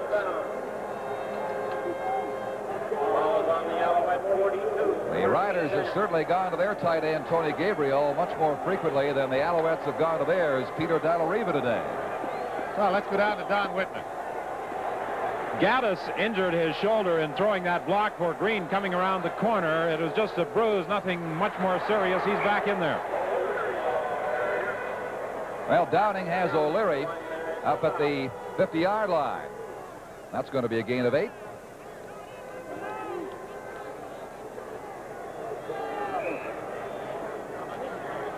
Speaking of Delariva and the infrequency of opportunities for him this afternoon, only 2 catches for Peter so far. Gabriel has caught 5. Joe Scanella now with a 2-point lead, hoping his team can maintain this drive on 2nd down and 2. And they will, as John O'Leary claims the first down across midfield to the Ottawa 54-yard line. Well, Don, just when I talk about that Ottawa offense holding all the momentum, this Alouette offensive club, after that run by David Green down from about the 6-yard line, has moved this ball well, especially that pass to Peter Delariva, where he caught Ron Fox in a man-to-man situation, and Fox, suffering with some leg problems, just couldn't chase Delariva all across the field. Here's something new. Granny Liggins has come in to play defense for Brian Hedges, so Liggins, in his comeback attempt, is going 2 ways today. Screen toss out to David Green. He's quick. Look out. Green should have the first down in the area of the 43 to 44-yard line. Jim Piaskowski made the containment for the Ottawa Rough Riders. There's considerable pressure on the Ottawa defense to stop the Owls now, and on the Montreal offense to score in this quarter while they have the win, because if it maintains its current velocity, it'll be a big bonus for Ottawa in the fourth quarter. Well, Granny now playing that defensive tackle spot, going to be put to the test if he has to play that offensive guard spot, if they do continue to use him on defense. As we see him on isolation, trying to get into this screen pass, takes a couple of hits and tries to get outside to help with the tackle. But if he has to continue to play defense, the question will be, will they put either Honey or McGee in at the offensive guard position in his particular place? And they do have the first down, the Alouettes continuing this drive.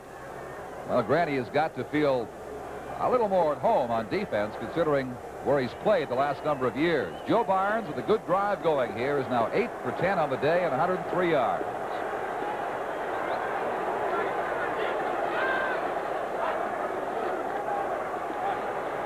John O'Leary slithering through to about the 37-yard line, leaving him 3 shy of the first down.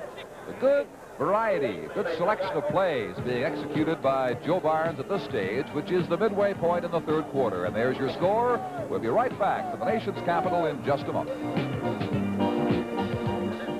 At one time, Canadian Pacific was primarily owned outside this country, in Britain, in the United States, and in a few other countries. In those days, Canadians were low man on the totem pole. But today, that's all changed. Today, over 70% of Canadian Pacific is owned by Canadians. And that certainly looks much better to us. At Canadian Pacific, we believe what we are is important to you. Well, the theme of the Grey Cup Parade is Travel Canada, and it'll be on CBC television with Jenny Meldrum, Ted Reynolds, and the King, Al Waxman, from Toronto on CBC television next Saturday afternoon. A big Grey Cup weekend coming up for you right here. David Green again. Cracked down hard as he reached the 30-yard line by Ken Downing. A super hit Downing threw on him, but it did not prevent the Montreal first down. Well, in the ninth play in this drive from the 8-yard line, David Green runs off tackle, and that Montreal offensive line is opening big gaping holes in that Ottawa defense. They seem to have the defense off balance, and we have Brian Hedges, number 53, coming back in to replace Granny Liggins, who came in to play that defensive tackle spot for a few plays, but that wasn't the answer with this Alouette team, just continuing this drive. There's Granny. Montreal looking more effective along the ground right now than they have all afternoon.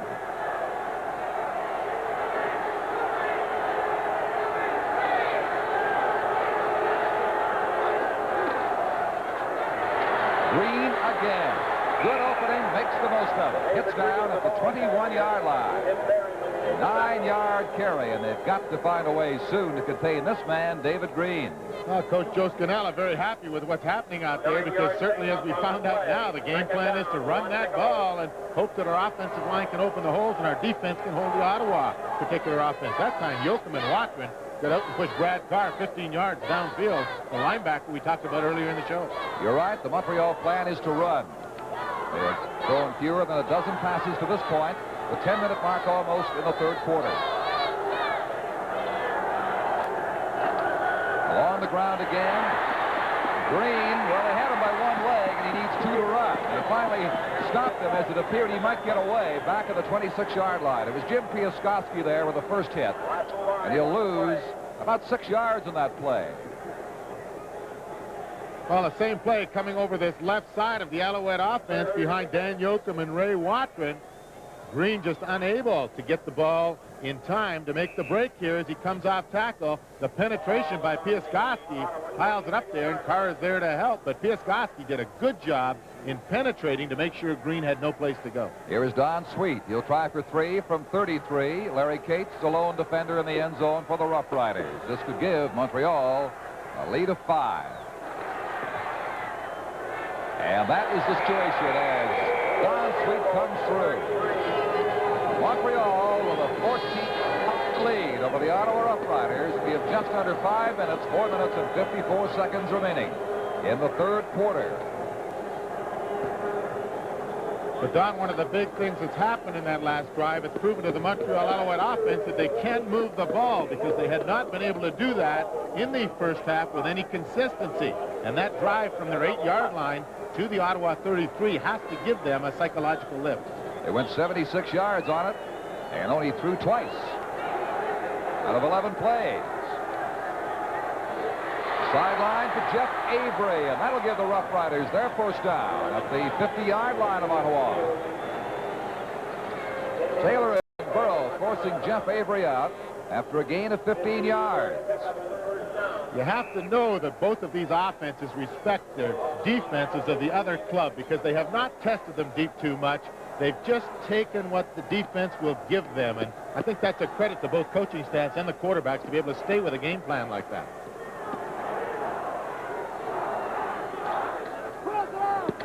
Mike Murphy got straightened up and finally stopped around the 53-yard line. He'll have about 3 on that carry. Chuck Zapek was the man to meet him. Bob Ovilovich, an assistant coach with this Ottawa football club, talking to the defensive backs out there, wondering what's happening. Are we not getting up there to help that linebackers and defensive line in all that running game? What are they doing out there to have us sitting back on our heels?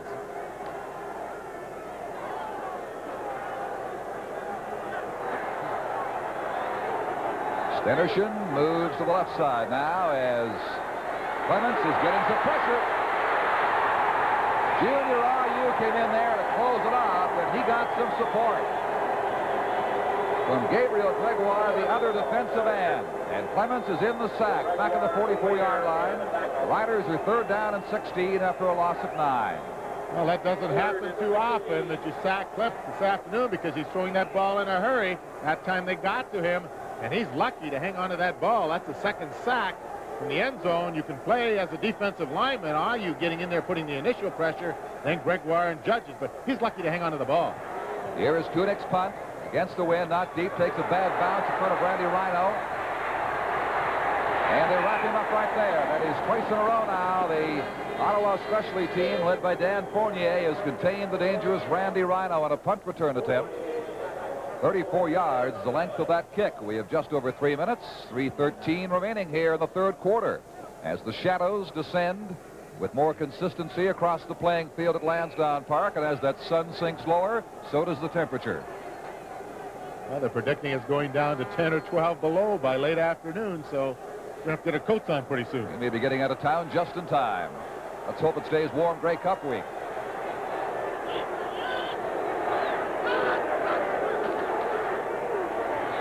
David Green, Piastowski held him at the 25-yard line, a loss of 8. Brad Carr pursuing Piastowski there, and it's going to be 2nd down and 18. Here's where the defensive teams make some big plays. You saw one right there late in this ball game. 2:46 remaining in the 3rd quarter. Don't go away. We'll be back. At Canadian Pacific, we often think of ourselves as having 2 important activities. One, like this, is carrying things. The other activity is producing essential basic resources, like forest products. We carry people and produce steel. We carry things abroad and produce minerals at home and abroad. We help carry information from one end of the country to the other and produce energy resources like petroleum and coal. When we've carried people somewhere, we cater to their needs in our hotels. We also produce places for people to live and work and shop. So you see, we have 2 important activities: carrying people, things, and information, and producing basic resources. When you put them both together, you have what Canadian Pacific is all about. At Canadian Pacific, we believe what we do is important to you. Oh, with that first down play, Jim Piastowski, number 73, just broke the block and went in along with Brad Carr and hit Green for about an 8-yard loss and makes it 2nd and 18 for this Alouette club. From the 25-yard line, they're on. Joe Barnes is down. The ball did come loose, but Montreal has recovered it. Barnes looked to have some time, and all of a sudden, the Riders were on him. Doug Smith recovered the loose ball. Well, Joe Barnes initially gets pretty good protection here. A little fake inside to Green, but just as he steps up in the pocket and is about to deliver that ball, number 68, Mike Panucci, came in from his blind side, knocked the ball loose, and as you say, Don, Doug Smith, number 53, was the one who came up with that ball, fortunately for the Alouettes. And we have an Ottawa player down on the ground as the training staff is out there. Tim Barham, the middle linebacker, is hurt, which means that John Glassford will have to come in, and either Glassford or Brad Carr will move into the middle for this Ottawa defense. Russ, I think he has a muscle spasm in his right leg. It looks to be that. Same thing that Fox has had from time to time. Thanks, Tom. 2:27 left in this third quarter. As the Ottawa trainer continues to minister aid to Tim Berryman, he's rubbing a calf muscle just to loosen up some cramp that might have taken him down. Well, we have a second here. We'd like to pass along word from our friend Saul Smirlik in Hamilton, the annual B'nai B'rith dinner, the 28th annual, coming up January 22nd. Arkansas coach Lou Holtz will be there. Lou Piniella of the Yankees, George Blanda, played so many years in the NFL. Diane Jones-Kanahowski, and the skipper of the Evergreen, Don Green, will also be in attendance. That's in January. Sonny Wade. Good charge on him from Carr. He almost got there. Good kick with the wind to Larry Cates. And that's all for Cates right there at the 43-yard line of the Rough Riders. A 48-yard punt under, as you saw, a tremendous amount of pressure by Sonny Wade. 2:09 to play in the quarter. It's 14-9 Montreal. Well, we're starting to get down to that nitty-gritty time, Don, when a big play by either team could make the difference. And a big weekend coming up next week. CBC will have the Grey Cup Parade for you Saturday afternoon. 90-minute special Grey Cup replay of the 70s. Sunday, our pregame coverage live, then the Grey Cup game. See it all right here on CBC.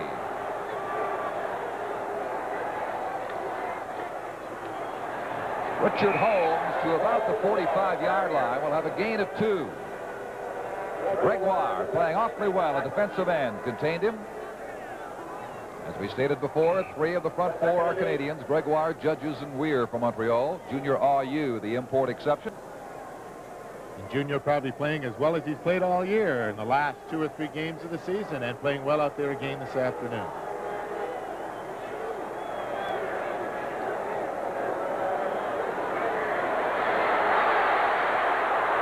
Clements just got clipped by Junior Ayu, and that was enough to lose his balance at the 43-yard line, the line of scrimmage.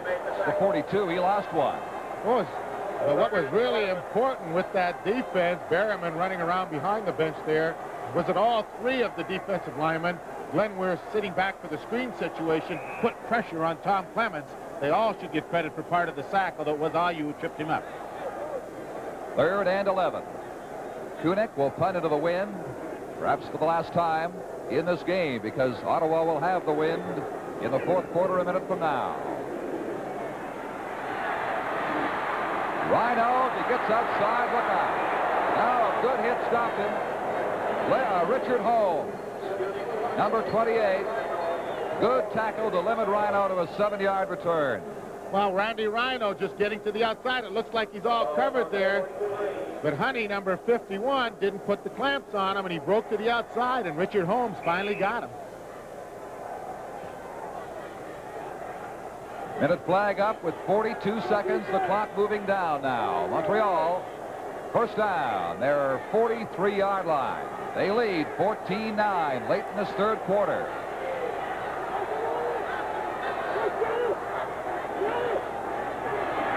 David Green still fighting up around the 50-yard line. He's a difficult man to contain. It'll be 2nd down and 3. Well, they try and stack up this offensive line, but instead of that, Green just finds his way through that mass of humanity and finally gets downfield with Brad Carr making the tackle after he gained 7.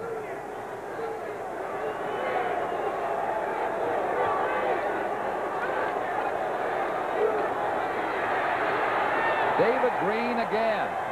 First down, Montreal at midfield. But when they continue, it'll be the fourth quarter as the gun sounds. And at the end of the third quarter, the score is the Montreal Alouettes 14, the Ottawa Rough Riders 9.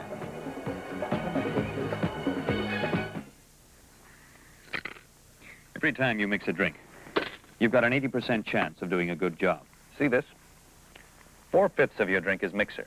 And no matter what you're mixing it with, that 4/5 is going to make or break the taste of your drink. That's why you should be using Canada Dry mixers for every drink you make. Because it's no secret Canada Dry makes better mixers. So don't take chances with taste. You can't lose when you use Canada Dry mixers. Anytime, all the time. Sam, what makes the new Chevrolet so right? You must remember this. Back in '76, Chevy knew just why. That smaller was a better buy with gas so high. And so Caprice was real, a classic in its field, and easy on the eye. And on the pocketbook as well as cars you buy. Chevy had the know-how, the models, and the taste. And GM was the leader. Chevy set the pace. So now they buy Caprice and sit back at their ease, enjoy that big car ride. Chevy is the reason why as time goes by. Sam, this could be the beginning of a beautiful friendship. The fourth and possibly final quarter of football in the CFL East this year. Montreal from the 55-yard line, leading 14-9. John O'Leary for 5 yards of the Ottawa 50 as Tim Berryman and Jim Piaskowski brought him down. And it's a tribute, Russ, to the Ottawa defense to allow Montreal no more than 3 points with the wind in the Alouette side in the third quarter. Well, you have to start to wonder how good this defense is going to be now because they're running at them. Berryman's been hurt. Fox has been hurt all afternoon. They haven't been happy, I guess, with the play of Brian Hedges. Granny Liggins had to play, and it may be starting to wear them down a little bit. Barnes to O'Leary. At the 42-yard line, that's a Montreal first down. Well, this Montreal offense is starting to nickel and dime this Ottawa defense to death. Nothing sensational, nothing big, but they're maintaining possession of this ball. We have another injured player, this time an Alouette player, down on the ground. It could be John O'Leary. It is. Number 30, John O'Leary, who has just made that first down on the screen pass from Joe Barnes. But as I was saying, Don, it's a nickel and dime type of game, but it's an exciting ball game, especially the way the defenses have rose to the occasion. Now, O'Leary went back to the huddle, but they set him away. The officials did. He was down with an injury. I think he maybe twisted his ankle, Russ. Well, just as he goes down here, he's fighting for that extra 2 or 3 yards to get the first down. And as he does go down here, he does get the leg twisted a little bit, and I'm sure he'll be back in the next play. Put in Ian Mofford, number 10, to replace him on this play. Green slanting and then hitting inside. And gets 5 yards out of that play, all on his own initiative. You have to start to wonder again, Don, how much pressure this running game has put on that Ottawa defense and just how good they're going to be in this fourth quarter, because the tackle should have been made at the line of scrimmage. Instead, he bounced off and went downfield for the gain of 5. Not much to choose between these two, with Ottawa holding a slight edge in terms of total net offense. But right now, Montreal moving, hoping to at least get close enough to give Sweet a chance to give them a lead of more than a touchdown. They lead by 5 right now. Green cuts inside away from tacklers at the 30-yard line. It'll be a first down. Brian Hedges and Ron Fox finally stopped him, but David Green has been a big, big factor for the Montreal Alouettes this afternoon. Oh, he just made a cut, Ella, Jimmy Edwards. He turned that thing back inside and made that first down all by himself because the blocking was not really out in front of him, and he just turned it upfield that time, gaining his 14th carry for 44. Right about here, low angle. He's going to turn it right back there, turns it upfield, makes the first down. Flags fly as O'Leary back in, has 5 yards, has about 8. Brad Carr took him down. But we have 2 penalty markers down. That's the first penalty infraction thrown in this half. And we had 2 of them down, Don, at different times, so we've had double penalties here. Very important. It looks from the Ottawa viewpoint it's going to go against the Alouettes. Now the officials, led now by referee Bob Bryan, replacing Bill Dell, who was injured in the first half, have some sorting out to do. It is holding against Montreal. So just the 1 penalty, holding, but it drives the Alouettes back from a good gain. Now we know why that offense has been going so well. Not really. That offensive line has just been doing an outstanding job keeping this running game going, but that is a big play, making a 1st and 20 rather than possibly a 2nd and 5 situation. Well, I guess they've been doing it legally until now. 14-9, Montreal leads. 1st and 20 from the 40.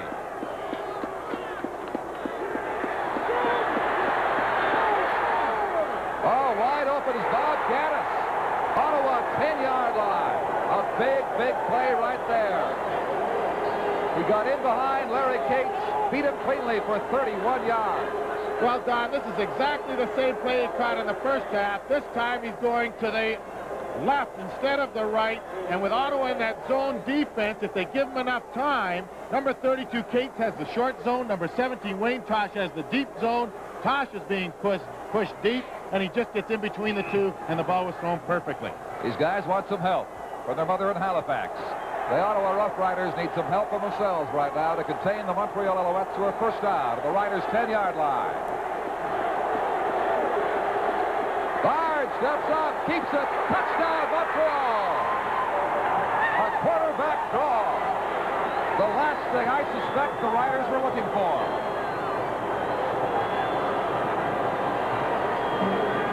Well, after you've had the long pass against you, everybody's a little upset, a little uptight. Joe Barnes makes the best call he could make here, as it turned out. The 2 defensive tackles open up to the outside. Berriman took about 2 steps back.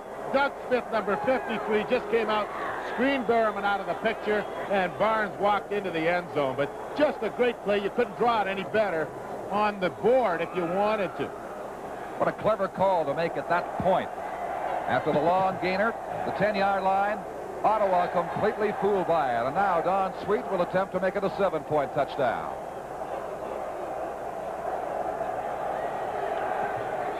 He has done just that. And the Montreal Alouettes have a 12-point lead of 21-9. 11 minutes and 28 seconds to play in the 4th quarter of the Eastern Final from Lansdowne Park. We'll be right back. Oldsmobile announces a new state-of-the-art and personal luxury car design, the all-new Toronado.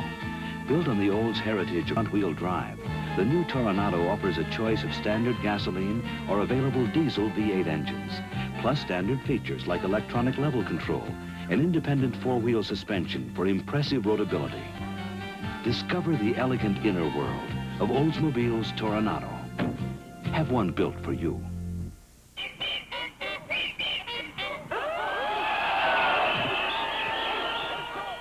Man has always dreamed of flying to escape from earthly cares. Today, anyone can fly with no strings attached to the Orient or anywhere else in the world on a Boeing 747. Come fly, come fly, come fly. The world's favorite way to fly. This is the James Dixon Memorial Trophy. This is what they're playing for this afternoon. It will go, of course, to the winning team, the Eastern Conference champion for 1978. Montreal first won it in 1919. They'd like to do it again this year. Okay, Chef. All right, Doug Philpott, an official with the Toronto Argonauts, holding that trophy. And I could say a lot of things. I wasn't going to say anything right about that. Art Green brought down a good tackle there at the 30-yard line by Phil Luke, number 51. Montreal, no question, you can see it. A fired-up football team right now with a 12-point lead of 21-9, 11:24 left. And they know that this Ottawa offense has to put that ball in the air, so the front four gets a little easier for them now. They just have to watch occasionally for a screen and draw, but they're going to dig in and go after Tom Clements. It was defense that got people thinking Montreal might be ready to challenge for the championship, the way they played against Ottawa in their last game, and against Hamilton. There's Murphy. A flag is thrown, a promising gain to the 46-yard line. We'll see if it stands on the penalty marker. Randy Rhino, number 21, made the stop.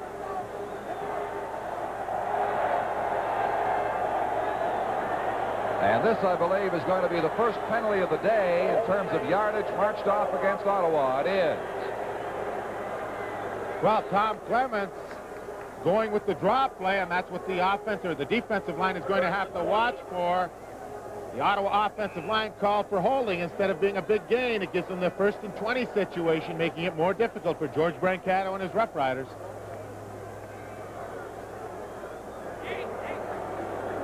First down repeated, now 20 yards to go from the 20-yard line. Avery with a reception in a big crowd and taken down at the 33 for a gain of 13 by Wally Bono. It'll be 2nd down and 7. We'll keep an eye on that time for you. 10:35 left. Well, Tony Gabriel in isolation goes down. Avery is out with him as well, and you can tell it's a broken pattern now where Tom Clements is scrambling around, and Avery stepped in front of Gabriel to make the reception. Should never be that close together on a pass pattern unless it's broken.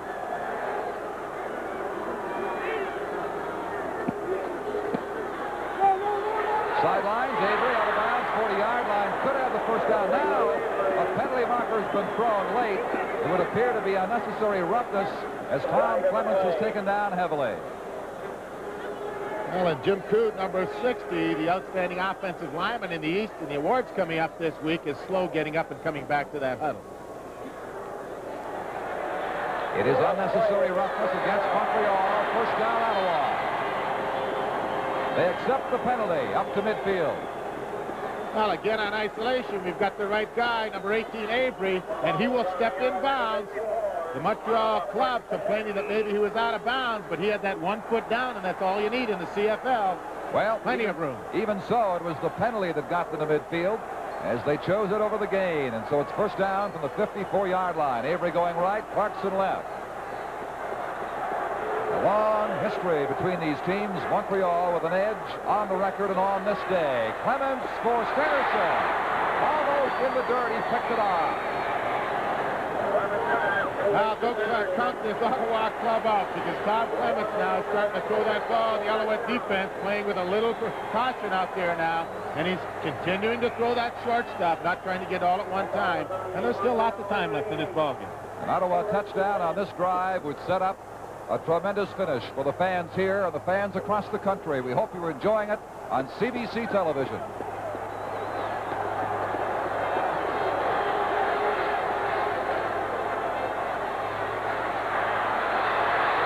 Everybody's covered.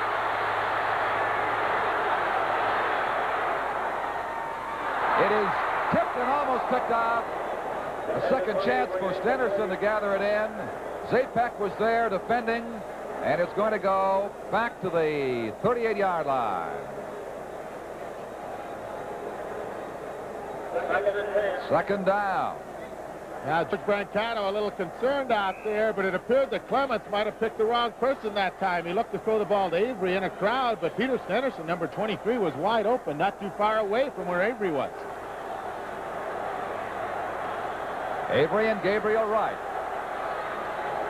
Stennerson now moves left. Clements with a lot of time, now gets the rush. And the pass, Avery can't bring it in.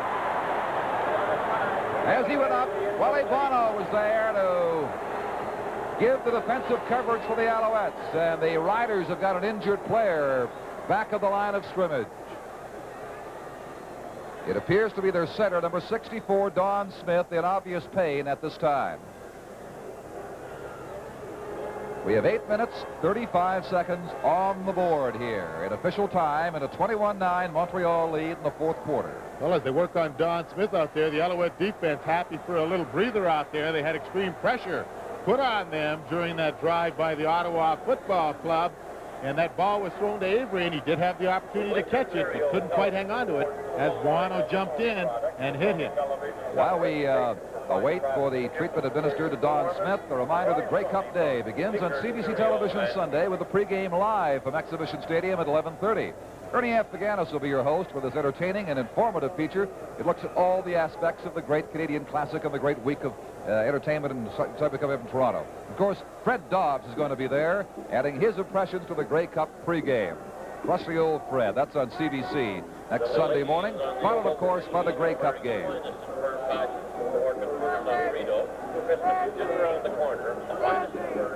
Smith being helped to his feet now.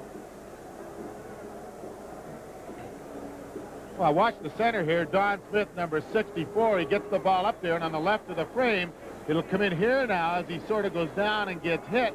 And that's probably where the injury happened, and they're helping him up slowly. He seemed to be going back into his pass protection position in a rather awkward position, and maybe just caught a cleat in that dirt down there, because I'm sure the field is a little soft down there in the middle where they're playing right now.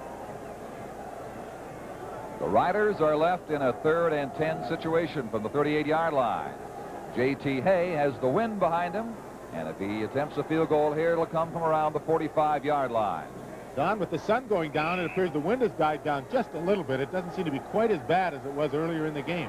Hay is 0 for 3, Russ. He's missed from 40, 50, and 42. Jim Cood will snap the ball back to Jerry Kunick with Don Smith out to the sidelines. Hay, long, but offline. Rhino is going to just trot back, kill a few more seconds, and then concede the single point. It makes the score 21-10 as Hay disconsolately walks away with an 0 for 4 record today. And these fans a little upset about the situation that he is not hit on 4 attempts this afternoon. It's certainly a little pressure, and let's go down to Don Whitman. The Alouettes were quite fortunate, I think, in one respect, that Ottawa did have that injury, because it enabled Randy Rhino to run over to the bench. There was some discussion as to what they would do if the field goal was wide, and Jerry DiTilio was trying to impress upon Joe Scannella the importance of just giving up the single point. He said they still need a touchdown and more to catch up to us, even with that single point. That was John O'Leary for 7 of the 45-yard line. Yes, it'll be a risky move right there to try to run the ball back, because on a long field goal that is missed from the 38-yard line, they get the ball right there. So it's advantageous to get the single point up with this score of 21-10 now, Montreal.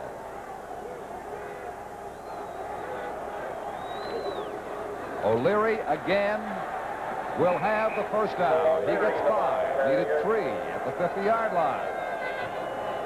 Well, there's no question that the Ottawa defense is going to have to stop this running attack of the Alouettes if they're going to have any hope of success this afternoon, because with 11-point difference, they have to get the ball.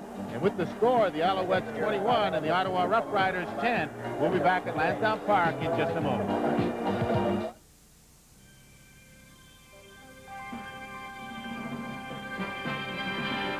John Labatt's new Extra Stock, a premium quality brew commemorating our 150th anniversary. Extra flavor, extra smoothness, extra taste satisfaction. It's mellow to the taste and smooth going down. John Labatt's new Extra Stock. Something extra for our friends from Labatt's. Back at Lansdowne Park now with just 7 minutes left in this regulation time football game. Don Smith getting up, testing his right knee. He was wearing a brace on it to start, a small brace, so it's obviously an aggravation of an earlier injury. Here is David Green getting out for about 4 yards, and that's been the pattern. 4, 5, 6, 7 yards. Green, O'Leary here as Montreal sticks to the ground effectively in the 4th quarter. Larry Cates made that tackle. 6 minutes and 40 seconds. That is the time remaining for the Ottawa Rough Riders to mount a comeback as they trail 21-10.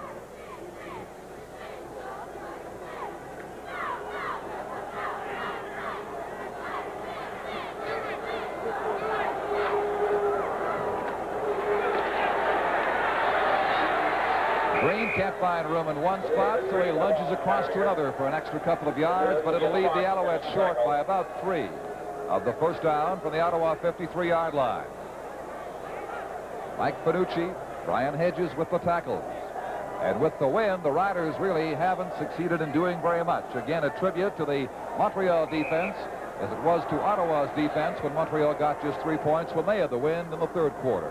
And also, Don, to the offense, who has maintained possession of this ball for quite a bit of this last quarter and a half. That time of possession will likely show an advantage for Montreal, certainly in this fourth quarter, Russ.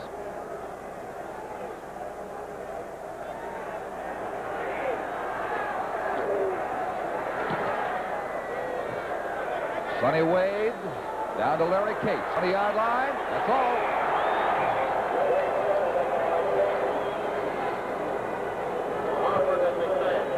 So the Riders will start deep with 5:46 remaining now, trailing by 11. The ball at their 21-yard line.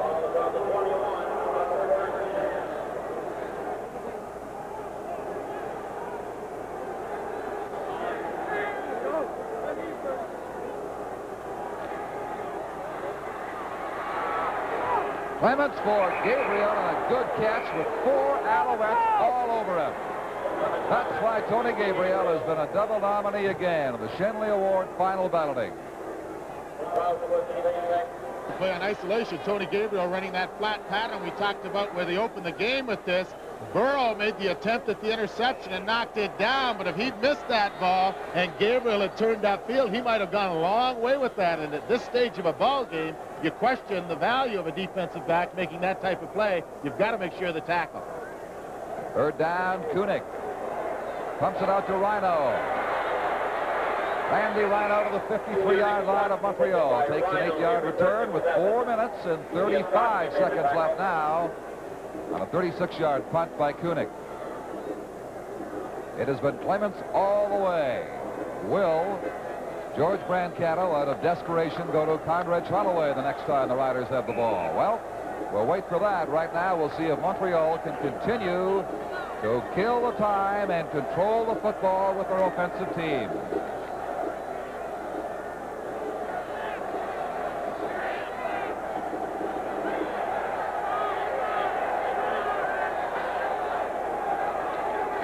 David Green. Mike Raines was looking for him and got him. At the line of scrimmage, there'll be no gain. Well, the play just a little slow developing. Green not getting off the mark, and Mike Raines coming down the line from his defensive position was able to hold him to practically no gain. Holloway, there he is, the hood up on the cape at the Ottawa bench. He doesn't look like he's getting ready to come in and play. Not in the least. This is Clements' game, it would appear. There's your story. There's your time. 4:02 remaining.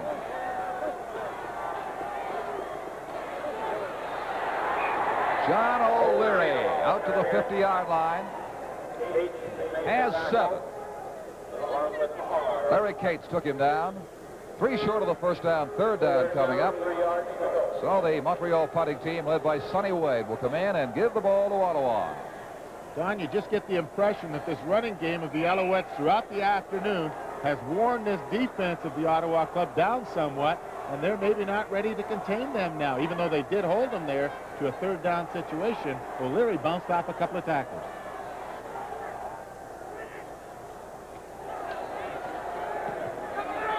Good punt by Wade. Drives Nelms back to his 3-yard line. A flag has been thrown. 2 of them as Nelms gets out to the 10. Zapek and Burrow contained him there. But 2 penalty markers for, I think, 2 different infractions. They came a couple of seconds apart, have been thrown. That was a 47-yarder by Sonny Wade. And that was into the so-called wind early in this game that is not as difficult at this stage, and Ottawa's chances of taking advantage of the wind situation are minimized a little bit now. You're right, that wind is not the factor it was certainly earlier in this game. The first half certainly, and not even the third quarter by comparison. That's the chance you take when you make the selection to begin the half.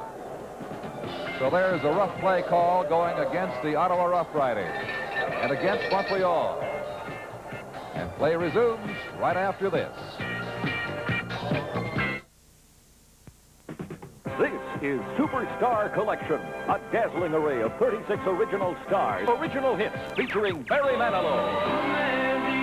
You'll hear his super hit I Write the Songs, along with Eric Carmen's smash hit.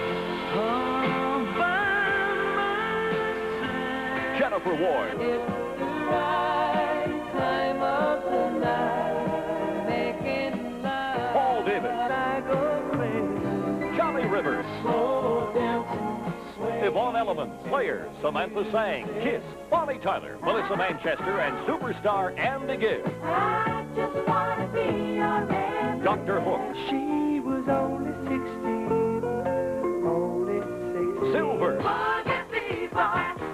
Bay City Rollers. Saturday night. From the Winner's Circle, Superstar Collection. 36 original hits, available wherever fine records are sold. That tells it all. Montreal, a touchdown and field goal and single, better than the Ottawa Rough Riders with just over 3 minutes to play. Clements from the goal area to Peter Stennerson over to the 30-yard line with a good first tackle by Randy Rhino. Stopped him right there. Riders with some breathing room now out of the 32. First down. Well, there's no question. Clements going to throw that ball up in the air quite a few times now. Peter Stennerson just ran a curl over the middle about 20 yards deep, making the first down, getting him out from the goal line area. Gabriel brought it down, lost the ball. It goes. Let's see. They're ruling it as an incomplete pass. He never did have possession there, and he's glad of that call right now. He got his hands on it, appeared to bring it in, and then lost it again as Jim Burrow gets up slowly. Good call, Chevy. That ball was bouncing in his hands. He never had full control of it. That was it, Tom. Burrow a little shaky as he leaves with 2:38 remaining. And Larry Utek, number 8, will replace him. Tony Gabriel tipping that ball, as you said, Tom, never having complete possession. That's an incomplete pass. And 2nd and 10 from the 32. Sideliner, Avery makes his cut inside. 52-yard line. First down, the drive continues, but George Brancato's a worried man now because the clock is against him with 2.5 minutes left. A 20-yard gain that time.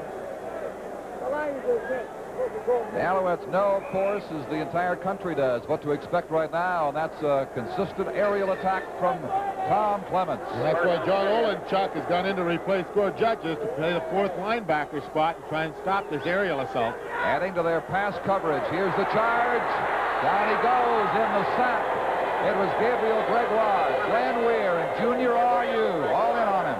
And that's the secret. All 3 defensive linemen, a 3-man rush, were right there around the quarterback.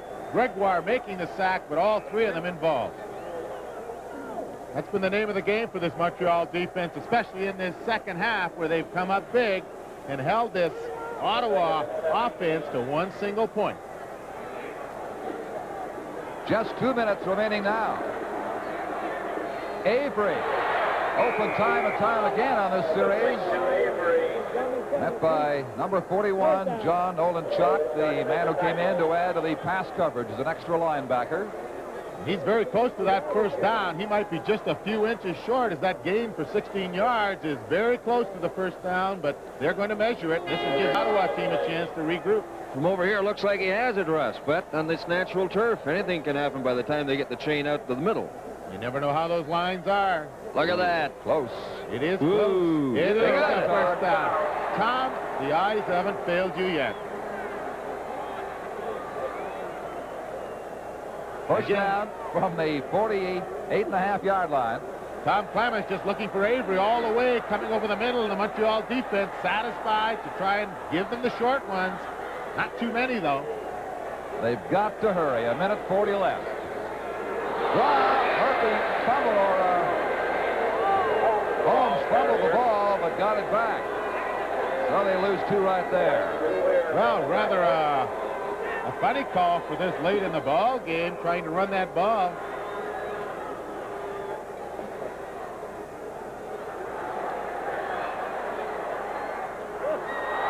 Knocked away. Burrow covering, along with Tony Proudfoot on Peter Stennerson. 3rd down and 12 Ottawa's last gasp could be right here with 1 minute and 27 seconds left. They trail by 11 at 21-10. And George Brancato's manner describes the feeling here in Ottawa right now. The entire Ottawa bench.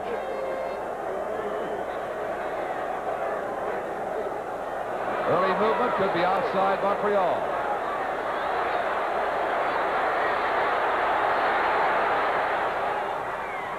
That is tipped away. Right out. Burrow getting their hands on it. It's going to be up to the penalty markers now to decide whether or not they keep the ball, and it's offside Montreal, so Ottawa will keep the ball. Gabriel, however, was open on this play. Well, Tony Gabriel is coming back now, trying to get into the open, was wide open, and he's a little disappointed right now that you didn't throw the ball to me, but the Montreal Alouettes were offside, giving Ottawa one more chance with a 3rd and 7 situation. 1:17 remaining.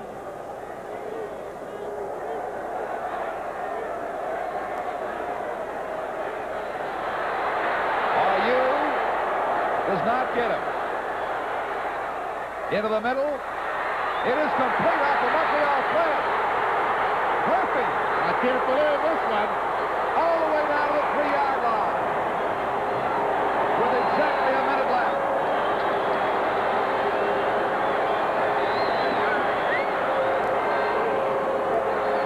Well, if you watch NFL football, this reminds you of Franco Harris when he picked one off one time for the Pittsburgh Steelers, but here's a desperation pass. Clements gets away from Ayu, has nowhere to throw this ball except, hey, let's throw it downfield because it's the end of the game. It went up like a wounded duck in the middle of the winter, and it tipped off 2 different players. Number 37, Perry, the last Montreal player to touch it, and it took a great effort by Burrow, number 16, to drag Murphy down before he scored. From the 3-yard line, 50 seconds left.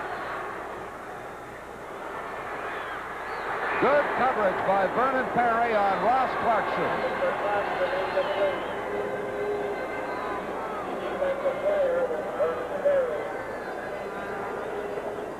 Well, you know if they score here, we're going to have a short kickoff, and Ottawa does it as well as anybody does. And they'd have to go probably for a 2-point conversion. That would bring them within 2. If I was J.T. Hay, I might be hoping they won't score. He's not had a good day. 0 for 4, Hay. 2nd down.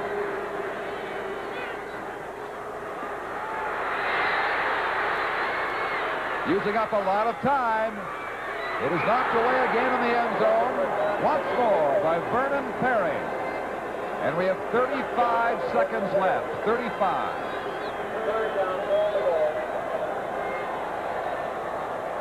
Third down coming up. Well, from the end zone, you can play quarterback, and the pressure was not there initially, but finally, the pressure does come from Zapek, number 76, and Clements threw that ball up dangerously for Perry to make the interception, and now they got 3rd. They got a Murphy, and he takes it into the draw play. 21-16. We have 31 seconds remaining. Well, I'll tell you, that's some kind of call when you got a 3rd and 3 situation from the 3-yard line and you throw the draw play at them. I'm sure the Montreal Alouettes were not expecting that play in any way, shape, or form. That's even a better call, a more gutsy call than that quarterback draw of Barnes's.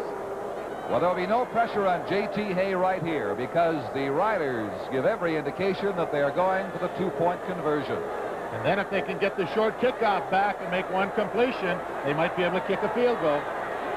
Don't go away. Oh, he didn't get in. Did not get in the end zone.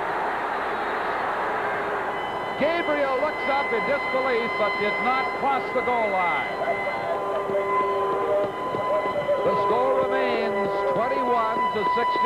And now, that big play by the Montreal defense means that if the Riders do get their hands on the ball, only a touchdown will win it for them. Well, a 2-point conversion attempt. Gabriel, number 1 receiver in the East, goes downfield. The completion is there, but he just does not get into the end zone. as number 25, Bruce Taylor, the new defensive back, comes up and makes the hit. And it was just the way Gabriel fell, actually, that he did not cross the goal line. He fell almost parallel to the goal line, just a few inches away from the 2 points. In 31 seconds of playing time, the Edmonton Eskimos will officially know the name of their opponents for the Grey Cup game next Sunday afternoon in Toronto. It's been a tremendous afternoon of football here in Ottawa. And this drama is continuing right down to the final 31 seconds as Hay will place the ball the 45-yard line to attempt a short kickoff. And where will he kick it? Normally it's a little chip shot over to the left here, and they've got Tony Gabriel lined up over here to try and tip that ball out of bounds. And there'll be a little movement in that group too before the ball is kicked.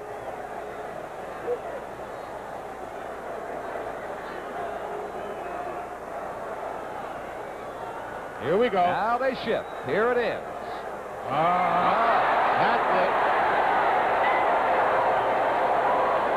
It was not J.T. Hay at all.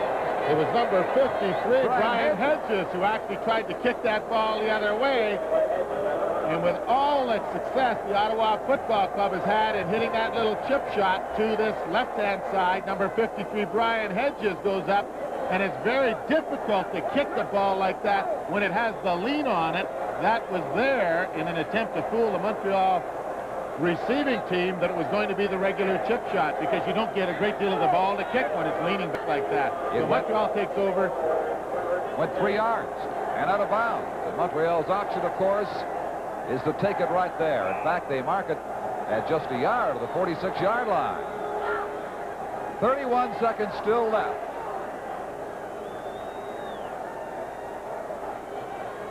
And the mood of the Ottawa football fans here about as dark as this twilight sky right now. Of course, still grounded.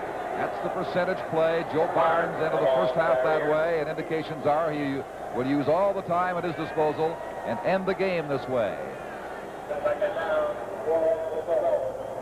Joe Barnes just kneeling down. If I was him, I'd move back a little bit further, because the way they're going to be shoving and pushing in there with this last 30 seconds, somebody could fall on him and twist an ankle or hurt that knee of his, so it means nothing to move back another 2 or 3 yards before you kneel down. There they are, a nice, tightly knit little group. Barnes takes a few more seconds to go back, and he kneels down. And now some hostilities are exchanged as the frustration of the Ottawa players, which is natural, begins to mount to a boiling point at this point. With just 6 seconds left, they can do nothing about it. They have lost the Eastern Final.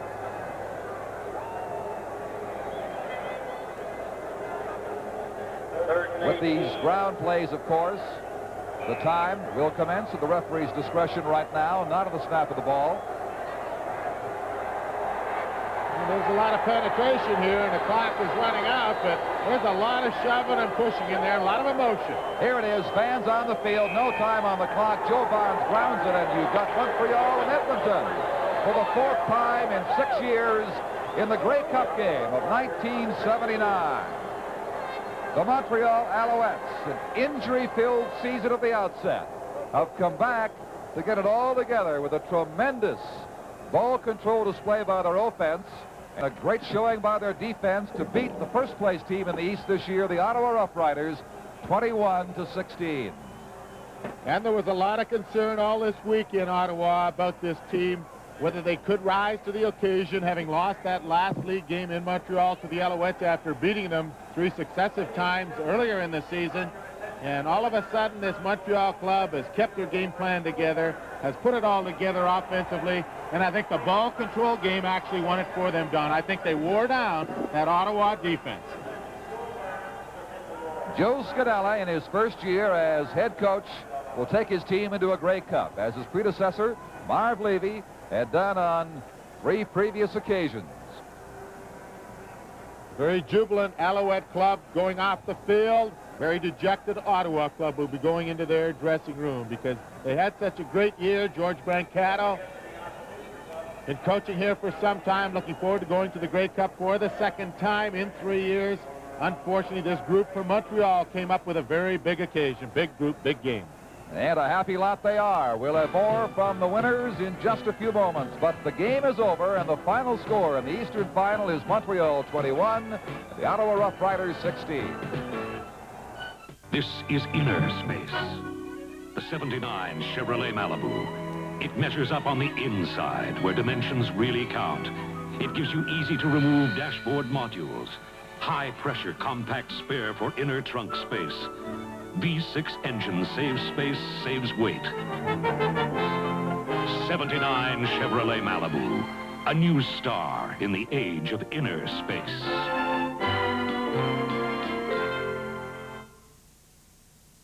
If your car uses non-leaded gas and pings, bing, bing, bing, bing, bing, knock, knock, knock, knock, knock, knock, knock, or runs on after you turn off the key,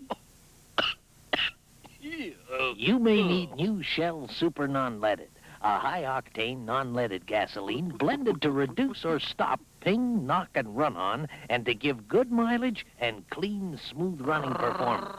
New Shell Super Non-Leaded. Beep, beep. La la la la la la la la la la. La la la la la la la la la la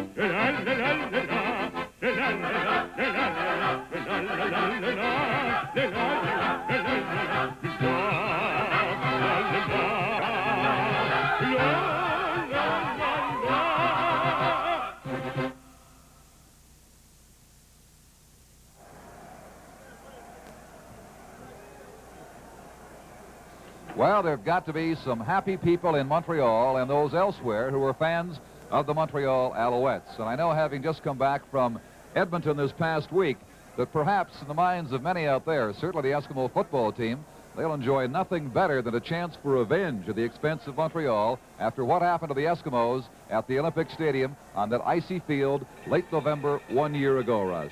Well, I think that's something that the Edmonton fans will enjoy and the players will enjoy, because you basically have two same ball clubs that played last year. The Alouettes humiliated the Edmonton Eskimos. That's about the only way you could put it. And you know that those Edmonton Eskimos are going to get ready to play the Alouettes. But it's a credit to the Alouette Football Club. They've had a tough season. They've had a lot of injuries offensively as well as defensively. The defensive injuries were not talked about as much. Defensively in that secondary, Dickie Harris, one of the best in the country in my opinion, was out for some time. He's gone now with a broken arm. Perry, who had an outstanding game this afternoon, was out for a long time. Proudfoot had the broken arm for some time, and they stuck together. They put it all together. They maintained their poise, and under all that duress and with the quarterback problems, they're here and they're going to go to the Grey Cup. So I think it's a great credit goes to the group of guys who won this afternoon and the coaching staff who held them together and found the replacements necessary for short periods of time. And to people like Jerry DiTilio, who had to quarterback the Alouette team and did so very well while Barnes and Wade were hurt. But they're all back now and ready for the Grey Cup. Well, we're going to now look yesterday in retrospect to see how the Eskimos beat Calgary in that tremendous Western Final and won the right to play Montreal. Highlights now of the Western Final. The clubs have traded field goals as we pick up action in the second quarter. Wilkinson at quarterback for Edmonton tries to hit Waddell Smith, but Ray Odom steps in front to intercept. And Odom's returned it all the way for the game's first major score. With the convert good, the Stampeders led in the football game 10-3. Near the end of the half, penalties gave the Eskimos new life. This pass took them inside the 5-yard line. And it comes as no surprise that Jim Germany gets the call. He's in. Point after was good. So on the tail of this play, the Stamps and the Eskimos welcomed halftime. A moment or two to thaw out from the bitter cold, deadlock at 10-10. Calgary's Cyril McFall gave Stampeders the lead 13-10. We swing to the third quarter. It was starting to look like a seesaw battle, but then Wilkinson, who started slow, kicked into high gear. In this play, he caught flanker Tom Scott. Wilkinson next tried another pass to Scott. It was no good. He tried to hit Warrington, again no good. But a costly offside by Calgary kept the drive alive, and Jim Germany had his second touchdown of the day. This proved to be the game's key sequence as Edmonton went in front 17-13, and they could have stopped right there. but they didn't. Watch their defense on this next sequence of plays. Hofnagel to Sykes. But Sykes is hammered by 3 tacklers and cops up the ball at his own 29-yard line. It was here that the Stampeders seemed to fall apart. Calgary coach Jack Gotta assessed the game this way. He said Edmonton's defense played well, as you can see here, and we just didn't have enough offensively. Wilkinson couldn't capitalize on the situation, however, and Dave Cutler made it 2 for 2.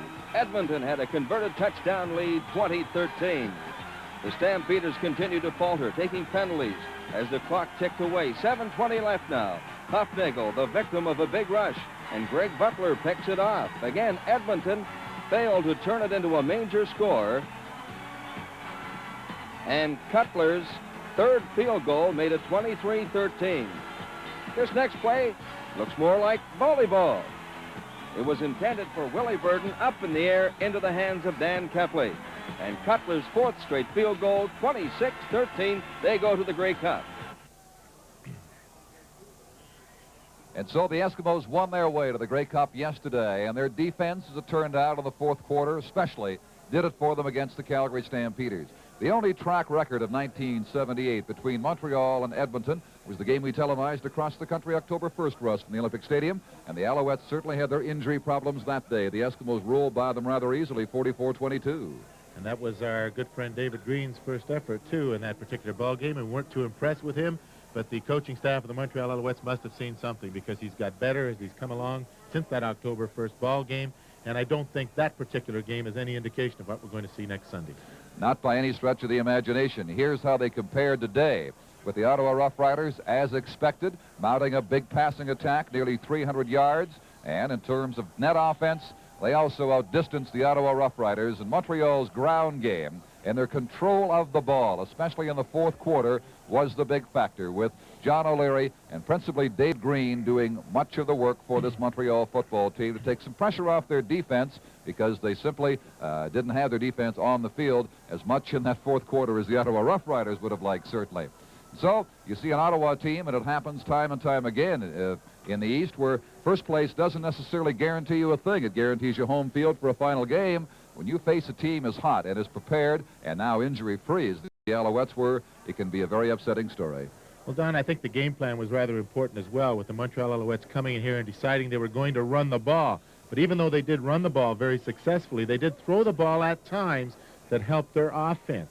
And late in that 3rd quarter, Peter Delariva caught a pass. He was in against Fox, who'd had Ron Fox, number 78, in a man-to-man situation. And Fox had been taken out of the ball game with leg problems earlier in this ball game a couple of times, and Delariva came across the middle. Fox was forced to go with him all the way, and unfortunately couldn't keep up to him.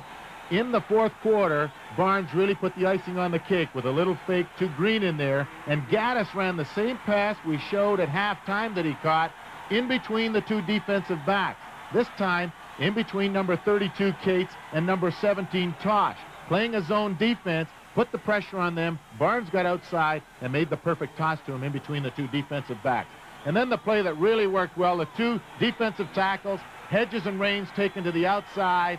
Smith, the center, came out on Berriman, number 41, the middle linebacker, who had just taken a step or 2 back, and Barnes carried it into the end zone for that touchdown early in the 4th quarter that really put the pressure on the Ottawa offense and also on the Ottawa defense to keep them from moving the ball. In case you missed it early, Bill Dell, the referee, had to leave this game today and had to be replaced finally. He gave it a few plays to try to get his leg back into proper condition, but couldn't. So I don't know what the assignments are for Grey Cup, but it's a tough break. It might have cost Bill Dell an officiating start in the Grey Cup game. And yet this game was not penalty mired. The officials didn't have to intervene all that much. Almost a penalty-free football game to be decided by these 2 outstanding teams on the field today. Don, there weren't that many penalties, and it came down to the last few minutes of this ball game that were very exciting. You just didn't ever think the ball game was over, and the Ottawa club never did really give up. And one of the big catches late in this ball game with little over a minute to go, Murphy makes a great catch here as Clements tries to go down to the right side to Tony Gabriel. Instead, he had to come back to the left. He outran Junior Ayu, jumping like he's going over the bars, and threw it up for grabs. It was desperation, 3rd and 10 situation. The ball is tipped finally by Perry, number 8 UTEC. Murphy's there to pull it in, and just a great play by Burroughs, number 16, runs him down at the 2-yard line. And it was this situation that set up the great exciting finish that we really did have. Because on the 3rd down and 3 situation with 35 seconds remaining, Clements went to a drop play to Murphy. I'm sure no one in the ballpark expected it. He went in untouched, went in, moved the ball along. They did not make the 2-point conversion where Tony Gabriel was hit about a foot from the goal line, and then they tried that short kickoff that didn't work for them. But it led to a very exciting finish, and I think, as you mentioned just before when we saw those 2 Murphy plays, the officials helped make the game very exciting. They were very good today, and there were really no complaints about any of the calls. If you want to use a baseball scorecard at home for that pass that was tipped around, I think it was scored 5, 6, 4, 3. 37 to 8 to 30 or something. All right, let's go down now and join Don Whitman. Okay, Chevy, we're in the dressing room of the champion Montreal Alouettes, Junior Ayu. Last year I saw you at the Grey Cup dumping champagne over everybody. You're kind of subdued so far this year. I don't know, I was just going to do that to you. No, but, not again. You did it last year. I don't drink, so I'll let you have a sip of mine. Can I have a little sip? Sure, you can have it. It's all yours. I'll hang on to this. Tom McKee over in the corner is yelling for some. I'll hang on to Junior. That was quite a ball game, a great defensive struggle. It was a great game all the way, I think, for both teams. They were strong, but we came on strong when we had to, and I'm just happy to be here. I'm just happy. I'm grateful and thankful to the Lord to give me this talent, and I'm able to be here. I'm very thankful to be here. From your own personal standpoint, the year started rather slowly for you. You had some difficulties with injury, but you came on very strongly towards the end of the year. Well, I had a very bad groin pull, and it hindered my play in the beginning of the year. But now that it's healed completely, I feel like I can do what I'm capable of doing, and I'm just thankful to the Lord that He's given me this opportunity.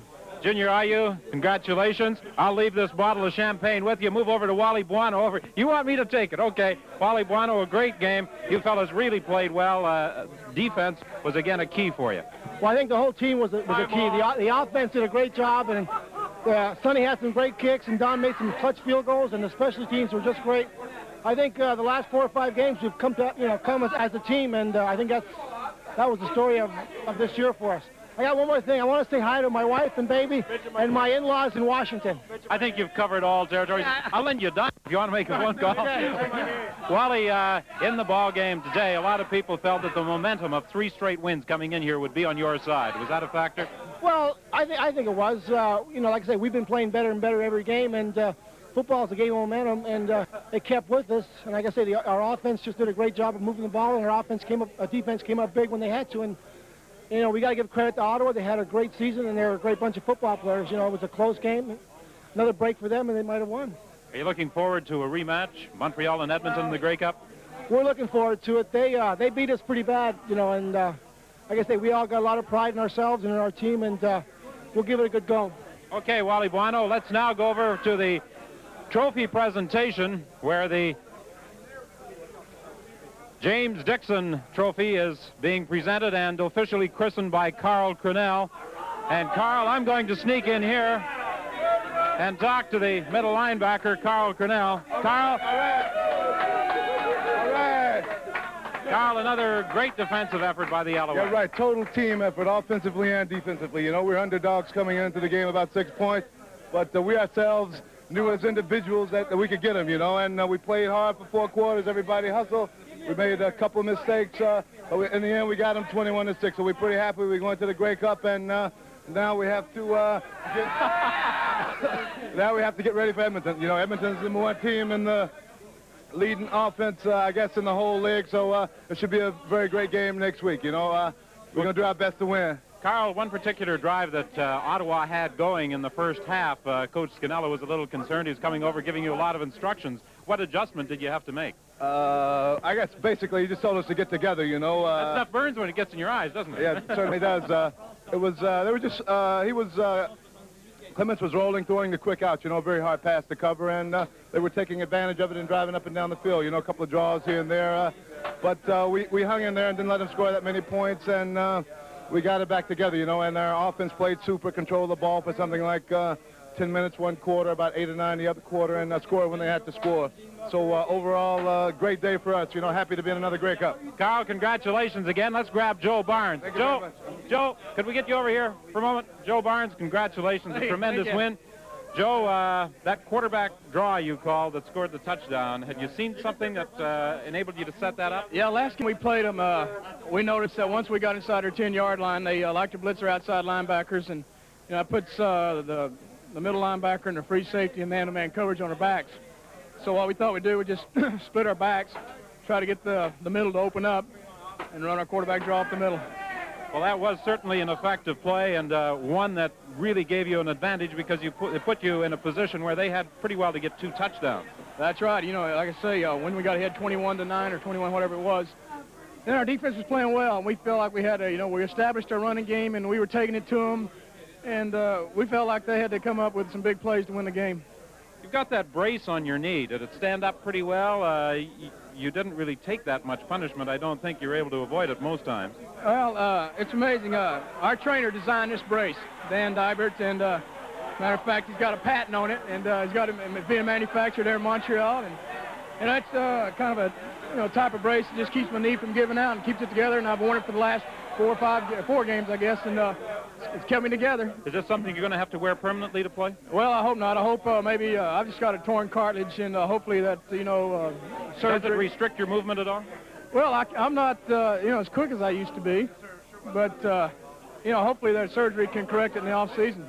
Well, your arm certainly didn't require any surgery. You were 10 for 13 in the passing department. That was an impressive afternoon in throwing the ball. Well, our guys just got open and made some good catches. Bobby Gaddis, was getting in behind their defense, and, he's having to break his patterns a couple of times, and, had to scramble around a little bit, but we didn't really have to throw the ball that much. And anytime you get your running game going and, not have to use the pass, like I said, we didn't have a turnover today, and that's something you can cut out and you usually win the game.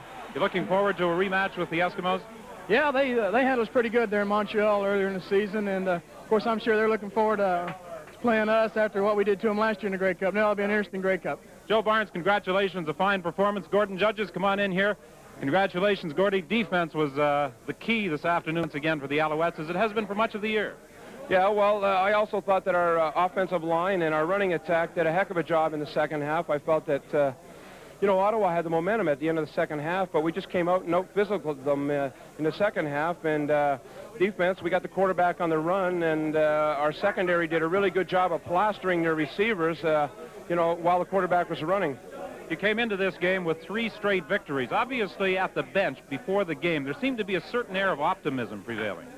No, we felt confident. Yes, we felt confident. I think that the last regular season game in the Big O against Ottawa really helped our confidence because they had beaten us in 3 close games previous to that, and that gave us the confidence that we could beat them. And we finally got all our injured players back together. We adjusted to the new coaching staff, and one thing about these guys, when it comes around to playoff time, everybody gets greedy, and we all came up with a big effort.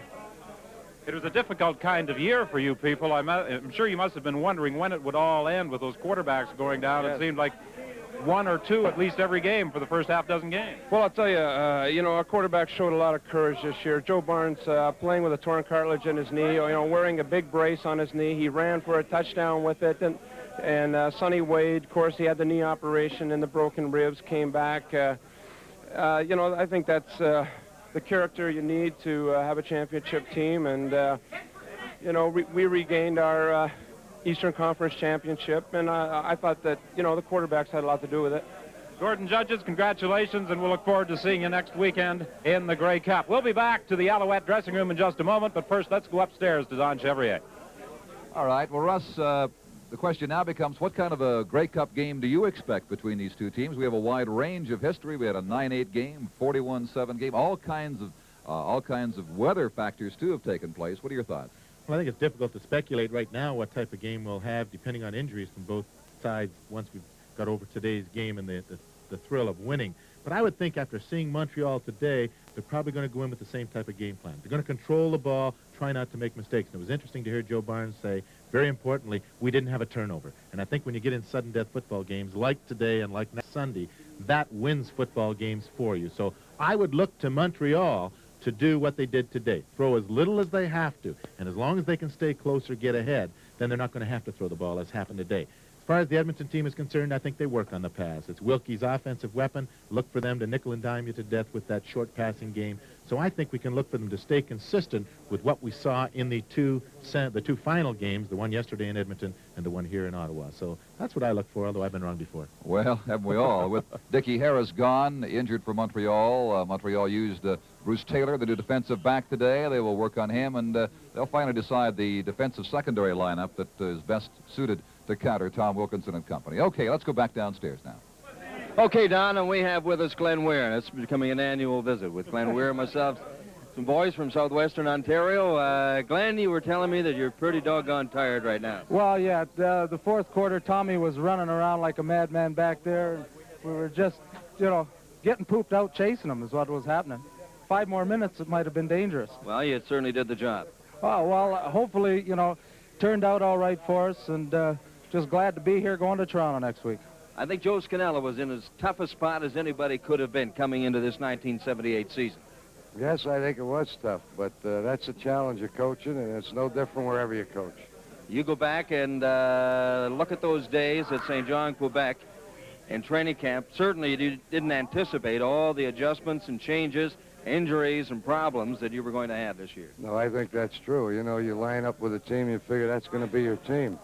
And it never was. We never had our team, really, the way we originally planned it. And every time we made an adjustment, somebody did something good. And week after week, they did. I mean, there's a lot of guys you got to be thankful for that held us together. Now, what about the final game of the season? At least that's one thing we can be sure of for next week. The last game of the season's coming up, and I'm not going to think about it till tomorrow. I'm going to enjoy myself. I'm not a drinking man, but I may do some tonight. Might do just a little bit. Thank you very much, Joe Scannella, head coach of the Montreal Alouettes, and our congratulations to all the players. And, of course, we will be on hand with our special CBC Grey Cup weekend, starting with our Grey Cup parade next Saturday. We'll also be with you with Grey Cup of the 1970s, a review of all those in the afternoon, and, of course, our pregame show in the Grey Cup game next Sunday. We'd like to see you then. I'm Tom McKee for Don Chevrier, Don Whitman, and Russ Jackson saying so long from Lansdowne Park in Ottawa.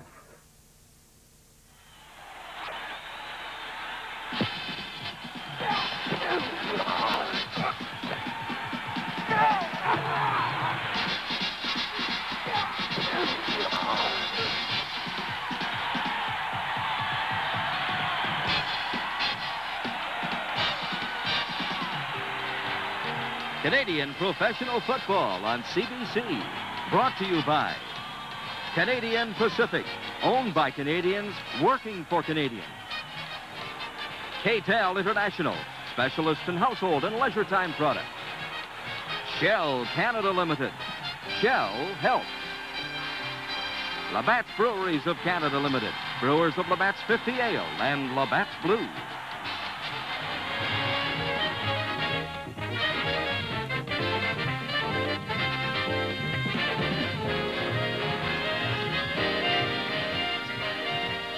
Finally, the names of many of the people who helped produce CFL football on CBC from Eastern Canada this year.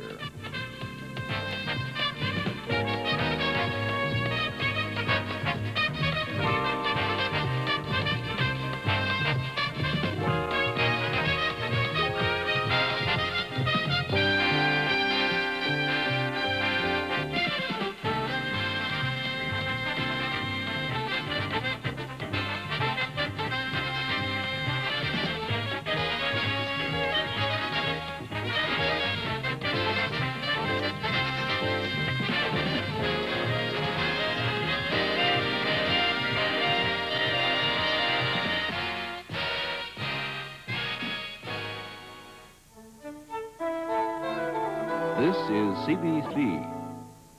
Danish Modern.